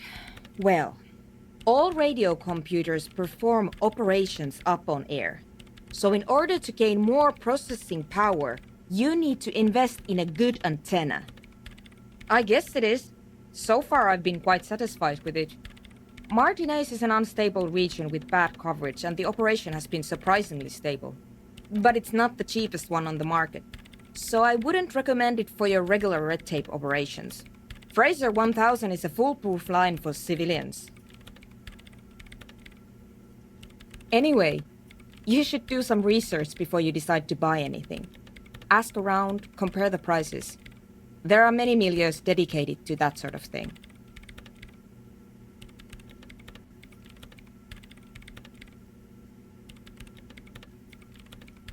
I'm working. The machine seems almost alien with its pulsing. Could you just shh for a moment? Or get to the point? They are connected to my RAIN prefect. Whatever you do, just please don't move them, okay? Thanks. Great. The Swallow, you mean? What up, great. Thanks. What? I hate it.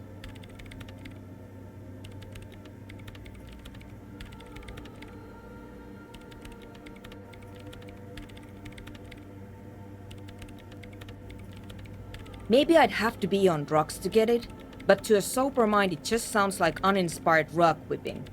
No idea what it has to do with either dancing or music. This is about those speed freaks in the tent, isn't it? I've got some news for you. It's not a nightclub they want to build here. Take a guess, why don't you?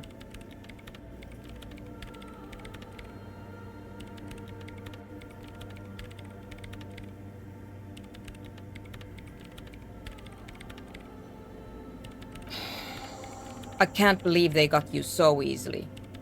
Go have another talk with those up-and-coming entrepreneurs, will you? Thanks. Good luck. I'm not coming in there.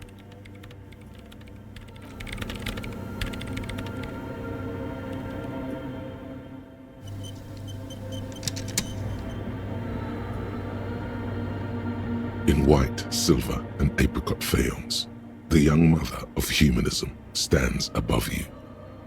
A crack runs across her body. She is impossibly tall. Oh, this is her innocence, Dolores Day. Cradled in her arms are a pair of glowing lungs, clearly visible from underneath her flowing dress. You should kneel.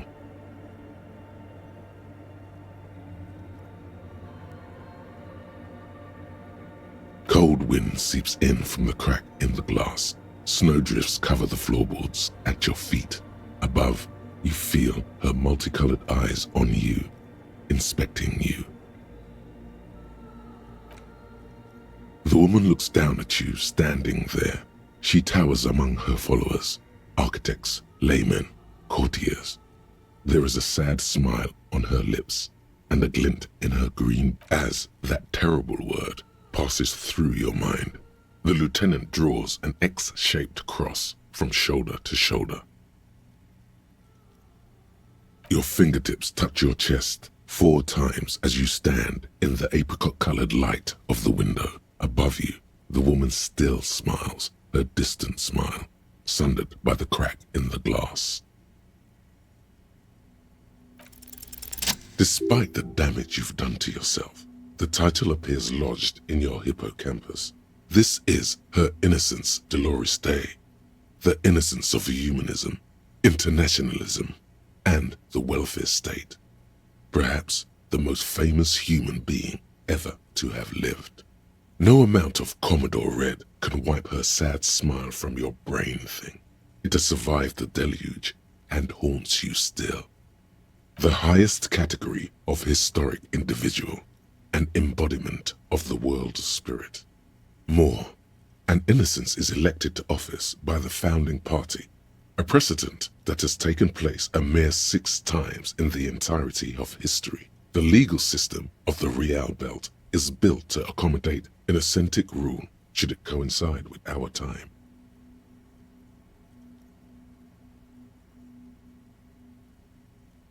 An innocence is infallible.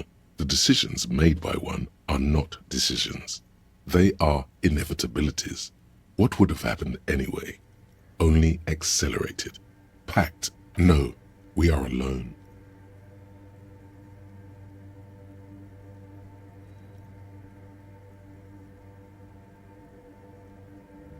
Many things. You know she was a woman of the court, the wife of an influential Marchese, and eventually the principal advisor to Irene La Navigateur, Queen of Suresnes, modern-day Sir La Clé. Also that she was gorgeous beyond beauty. Terribly, women of the court were expected to play both contract bridge and chess sufficiently well to prove an interesting challenge to a man. A simple grasp in matters of philosophy, theology, and science was encouraged. She was, by all means, a kept woman. She made the most of her position in the antediluvian court, a court visited by the most prominent thinkers and artists of the day. In secret, she was becoming the era's preeminent philosopher of the state, a scalpel, a piercing gaze. She was an almost preternaturally magnetic and intelligent individual. To her contemporaries, she appeared out of time, a messenger from the future of the species. We all fell in love with her, head over heels. Even before she was declared an innocence, her influence was tremendous. It was on her advice that Irene La Navigateur sponsored a number of voyages into the Pale, a costly, often tragic endeavor, ultimately vindicated by the discovery of the new world, the piece of reality you're standing on. She was crowned 2 years after the first expedition returned, setting in motion what is widely considered the greatest era in history, the DeLorean era.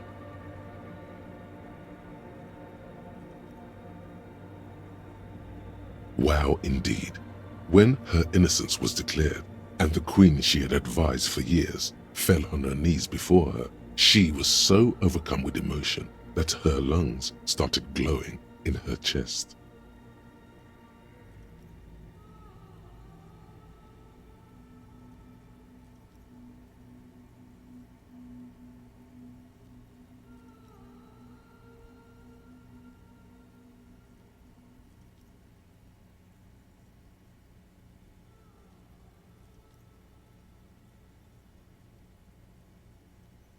Bystanders reported golden filaments lighting the already sunlit chamber around her, clearly visible beneath her dress.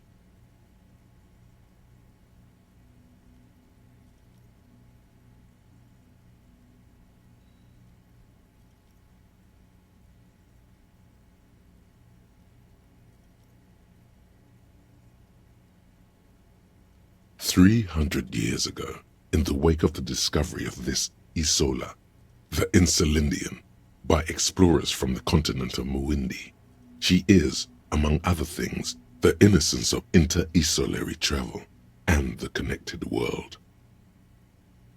As did we all, the lands of the Mesk and the Occident, and even far-away supra-Muindi, altogether 21 of the 40 mundial nations of the time, immediately accepted Innocentic rule, even before her crowning. In a city called Advesperaskit in Vesper Messina, her homeland, the name of the city means evening comes, but it happened on a winter's morning, with the canals frozen and slush falling out of the sky.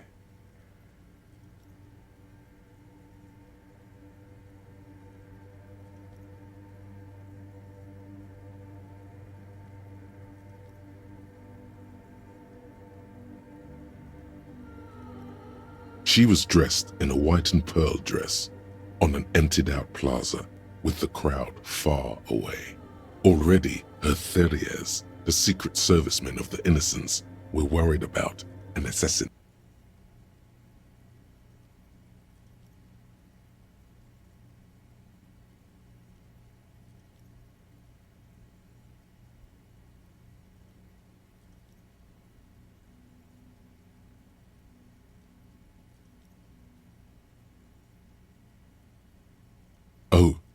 She was insultingly beautiful. She was humanity's young mother, a perfect mother. It was as if her face and shoulders and hands were covered in a soft down of underfeathers. You know this well, very well.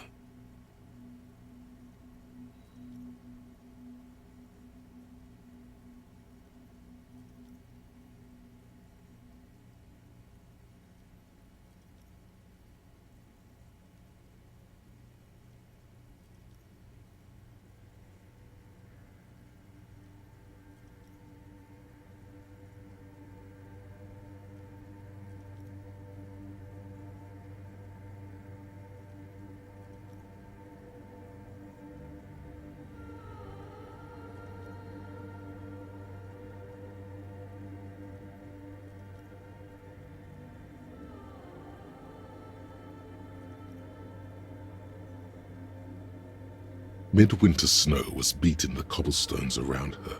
A small attaché of officials stood by as her Theriers placed a white gold wreath on her head. The crowning was mostly witnessed by Secret Servicemen.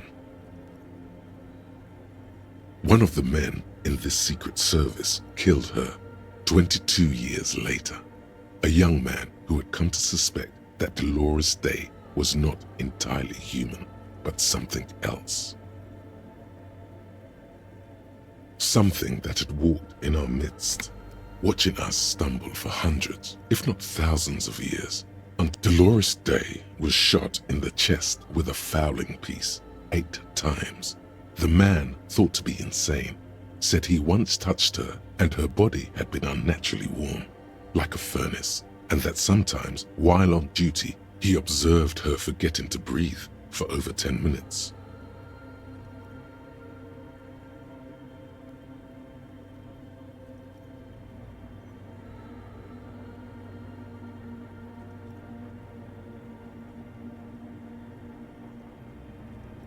This inhuman quality was witnessed by many others as well, glowing lungs and all. It is commonly attributed to mass hysteria and religious psychology.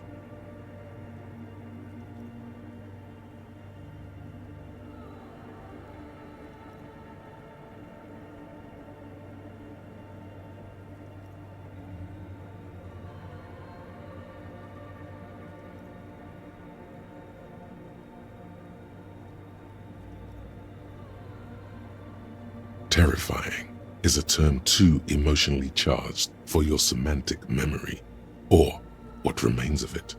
But although she is often considered to be the greatest human being to ever live, there was something ominous about Dolores Day, constantly surrounded by her Theriers.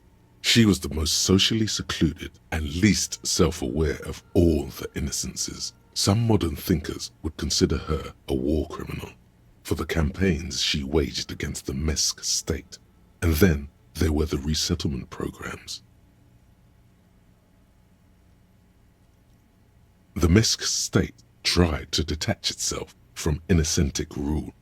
Parts of the world were experiencing whiplash from accelerating into secularism. Her mandatory education programs and mass resettlement of upstream Marguerite were problematic as well. Dissenters were suppressed by a military force she called the Army of Humanity. She adored chess. Little is known of her Marchese husband. It's as if he vanished from history after completing his role, which was to introduce Dolores Day to court.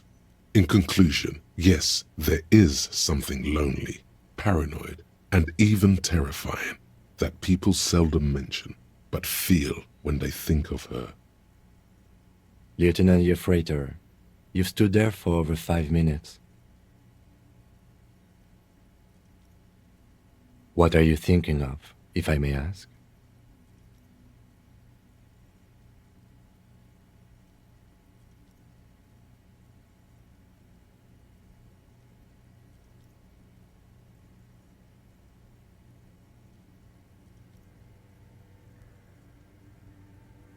Okay.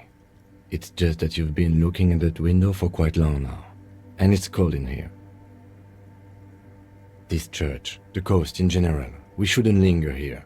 this isn't a good place to get lost in.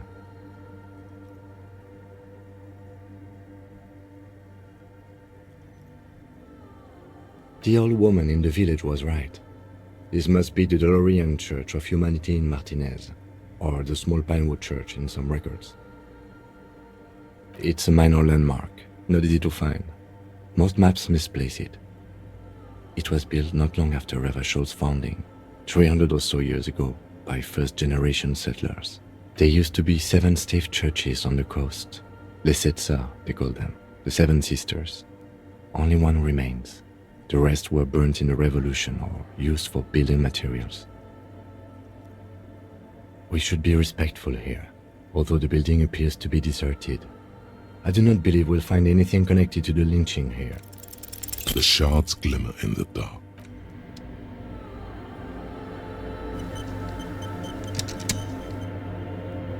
The mother of humanism stands above.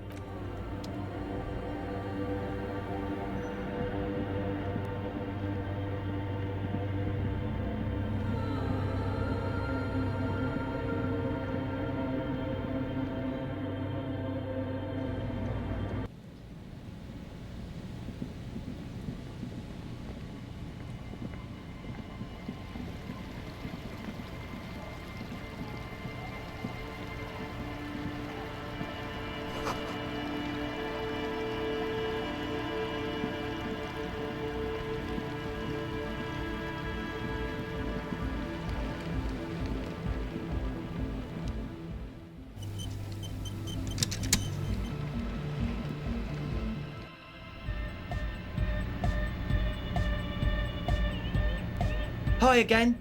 So, how are things going? And? What happened? Oh man! Who is he? What did you think?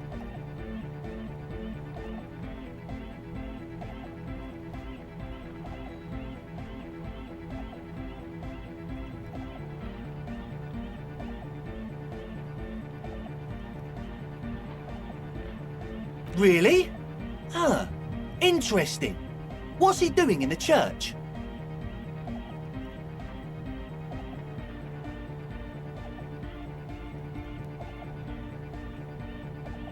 No matter. Is he gonna be a problem? Yeah, Noid is right. Let's get back to the point. These guys will never catch him. You will never catch him. There's nothing to do.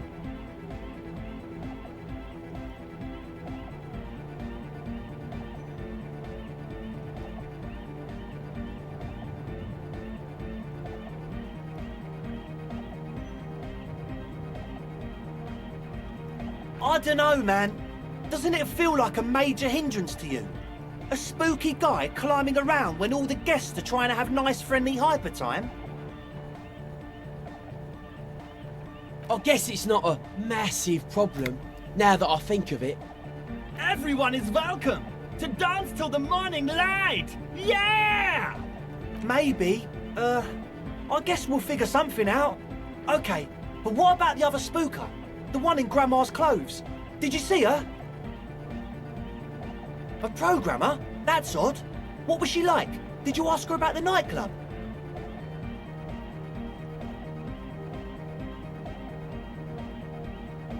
Come on, man. Who will you trust? A spooky programmer or us?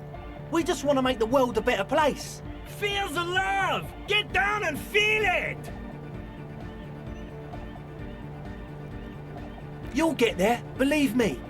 When we've got our gear set up, things will be flowing and pumped. Anyway, now that it's settled, how did she seem? What a pity. That's my favourite thing in the world. And she doesn't like it at all. A shame. What can we do now? Do you see a way out of this jam and into a laser-lit future of dance and unity? Unity! Dance! And you can't just evict her?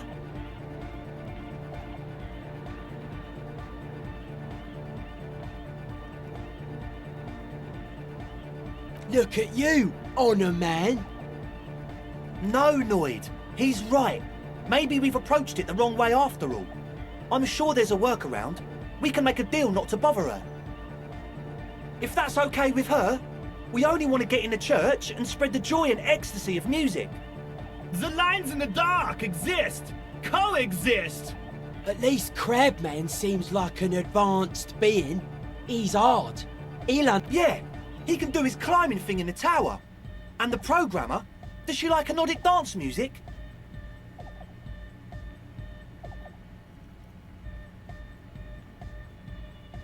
Egghead cannot believe what she just said. It makes him pump the jam a little slower for a moment, but then he returns to the full swing of it. No worries, we'll figure it out.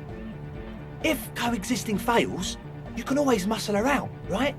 If it's all okay with you, what do you think?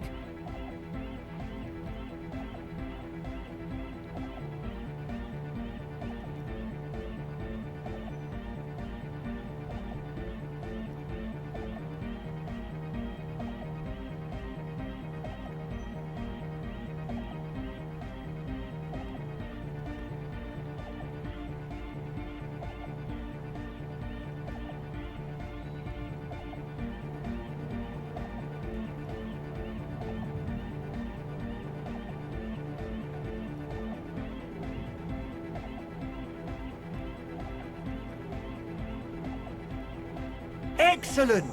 Good luck, my friend. Yes. What? Yeah. Good to have, bitch to carry. Yes. What? He nods, enthusiastic. Goodbye, officer.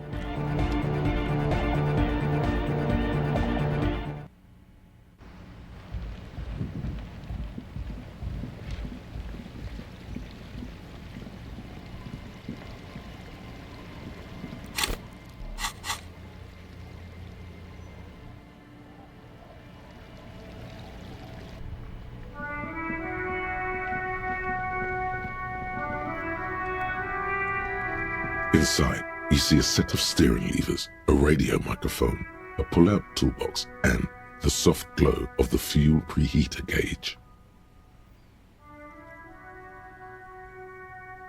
This is Precinct 57. How may I assist you?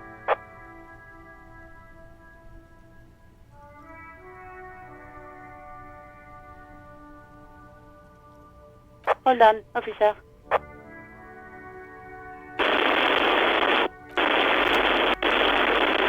I've got Central Jamrock Public Library on the line, and I've already introduced you to their librarian. Connecting the call in 2, 1. Yes, this is Central Jamrock Public Library here. How can I help you, officer?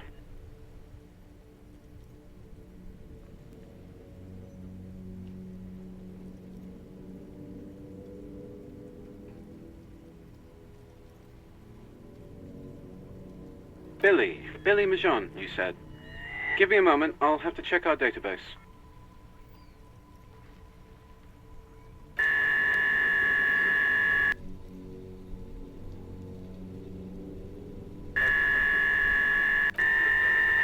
On Moreau Drive in central Jamrock, in a darkened hall lit by orange desk lamps far away from the noise outside, a middle-aged man taps commands into an old radio computer.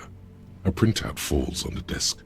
Behind him, a lonely reader scours some dusty bookshelves, looking for a paperback. Yes, hello, are you still there? I found Billy Majon's home address, is that alright? No phone number, unfortunately. Here we go, sir. Rue de Saint-Ghislain, 33B, apartment number 20. It's in Martinez, I believe. Cape Side Apartments, it says. That's all. That's where the smoker on the balcony lives, isn't it?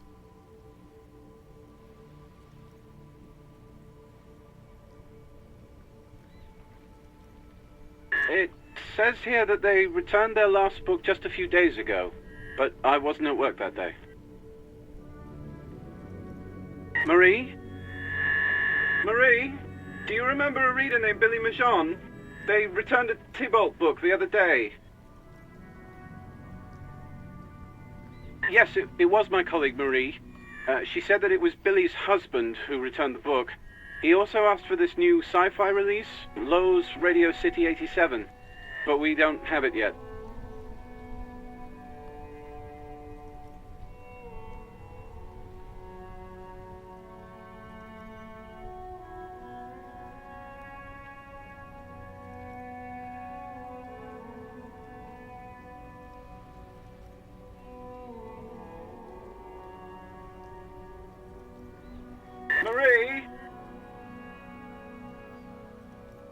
She said it was an older man, and that she's pretty sure he'd had a drink or two the last time she saw him. 1 second.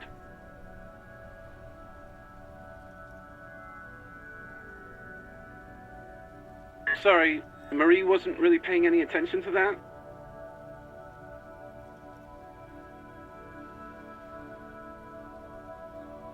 Sorry, no. Marie only knows him by sight.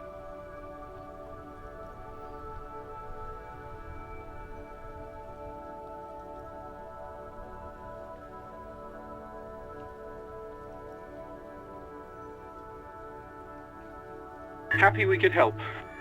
Goodbye, officer. Anything else you need from me?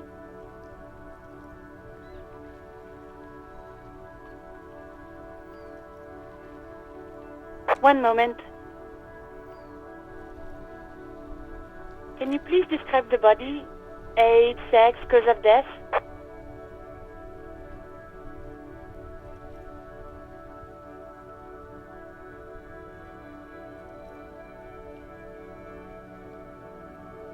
We suspect he might have been inebriated when he fell. There were bottles all around him and traces of vomit on his shirt. Any signs of violence?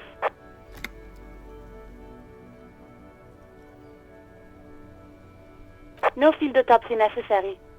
You can hear her quickly typing in the back. What about his belongings? Did you examine his clothes? Any information on the library card? Good. You have a lead.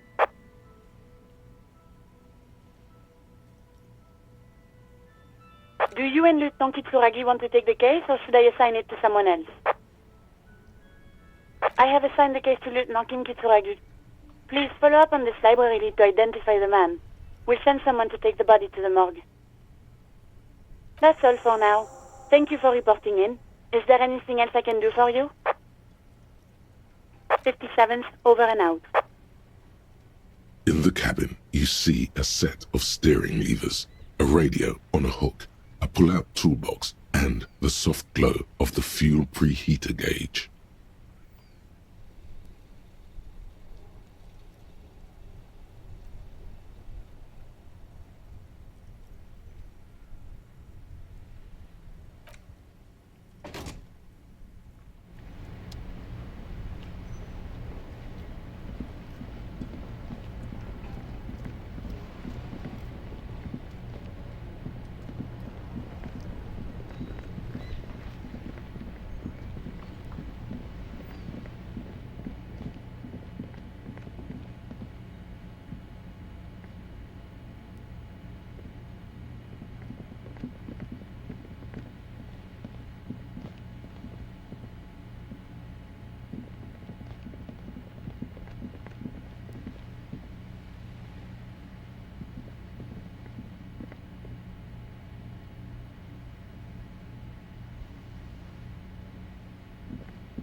scattering of bullet holes is spread across the cracked wall, reaching from one corner to the other.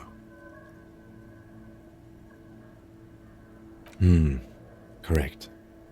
The density of the bullet holes is unusual, even in a general average bullet hole frequency in Martinez's sense. Grim affairs. Meaning, this is a lot of bullet holes. Looks like fully automatic rifle fire. Something you don't see these days. The lieutenant also nods. It is quite a scene. The two of you standing next to the broken wall of an abandoned building, nodding along.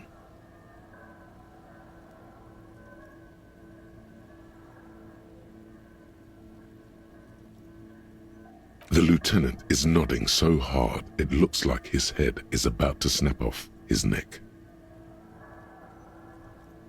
All right. I'm glad we stopped when we did. My neck was starting to hurt. If there's nothing more, we should get going. Phew. All that nodding was rough on the old neck, close to feeling that twinge. A row of ghostly shades stand facing the wall. There are many of them, a dozen at least, their heads lowered and eyes blindfolded. It's quiet, no sound, no movement. 10 meters away, other shades are lined up in an orderly manner, automatic rifles primed. A gust of wind blows by. The coats of the firing squad flap slowly in the breeze. The sun blazes high up in the sky, baking the planks, the sand, your skin. The order was carried out in the afternoon. A long time has passed since the moment of this fusillading. Rain and brine have since washed all the blood away. Not a trace remains. The abundance of bullet holes leads to two options.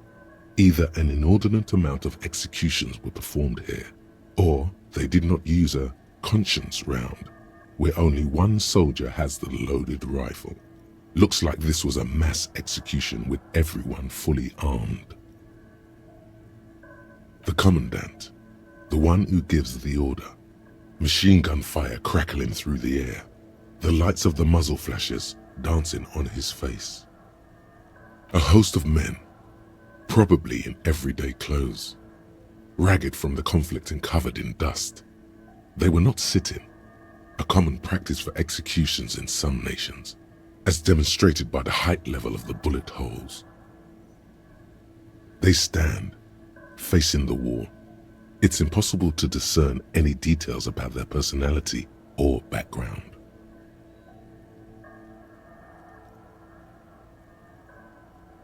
Ordinary people, familiar, each and every one of them.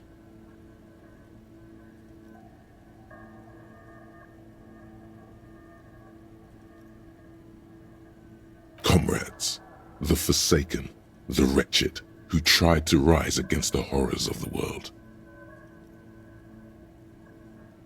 7 men in combat uniforms and dark coats, holding automatic rifles aimed at the people. Soldiers from some side, but from which one? I don't know. I don't know who died here, lined up beside that horrible wall. It could have been any of the parties involved in the revolution. Perhaps the ones executed here were the loyalist conservatives, killed by the communists at the start of the Civil War.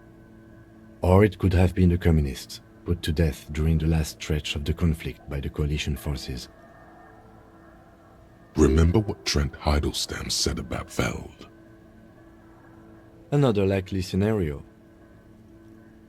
Or maybe...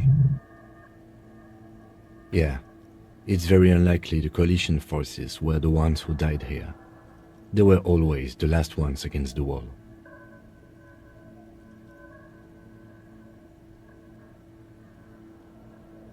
To be honest, if a coalition member was anyone in this situation, it was the commandant, the superior giving the orders. A cold sea wind blows away the figures.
a trap in the reeds at your feet. Looks like the same one you saw Morel set before. Same mesh, same wiring. Behind you, the ruins of a residential building rise over the reeds, shielding them from the wind. The reeds rustle confidently. When this district was booming, the reeds were kept at bay. Nothing obscured the freshly painted facades.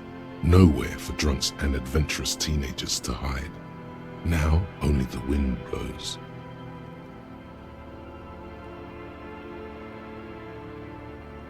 Locusts are crawling around in the trap, confused but uneaten. You see no carnivorous reed phasmid gorging on them. Big surprise. Anyway, 1 down, 3 to go.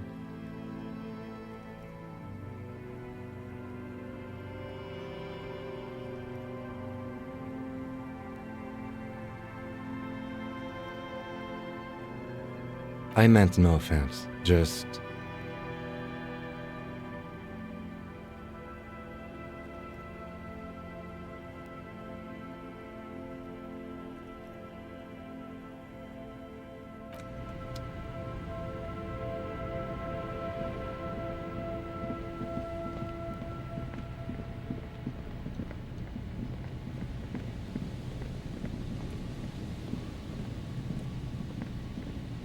This is the trap Morel just set. The reeds by the abandoned campsite. It's good the cryptozoologists left. This isn't a very cozy place to stay night. The later it gets, the colder. This trap is also full of panicked locusts. No sign of any cryptos. Another empty trap.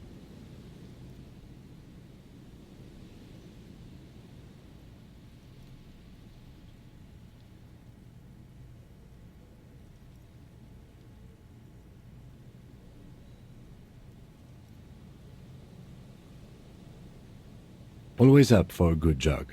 Otherwise, would I still be on this case with you?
This trap's not too hard. The reeds sway in the coastal breeze. The wind picks up here, near the capes. Nothing but locusts in this trap as well. Definitely no cryptozoological monstrosity. Empty as all of them. One more of these and we are done.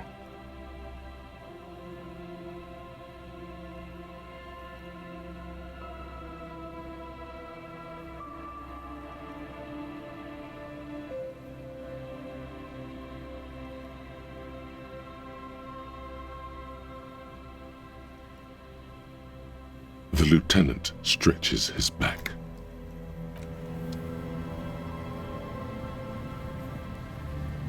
Nothing has changed.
The edges of the pages are worn and smudged. A lot of people have read about the Devil Woman's altercations with the Heimdall Man.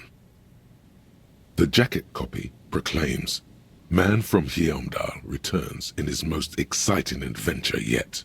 After crashing into a strange jungle, cannibalistic natives abduct his only surviving comrade, Noble Tyribald. Before Man from Heimdall can mount a rescue, he is ambushed by a tribe of female warriors and taken to the ancient citadel of Cloud City, where a mysterious and wicked queen rules supreme. Will Man from Heimdall be able to escape his dire situation and find his missing friend?" You open the book to a random page. Man from Heimdall, wielding his two Zweihanders, is carving through a sea of savages, his visage fixed in grim determination. His arms, whirling like windmills, are soaked with the blood of his enemies. Mangled corpses litter the battlefield. You flip to the copyright page. This book was written in '38.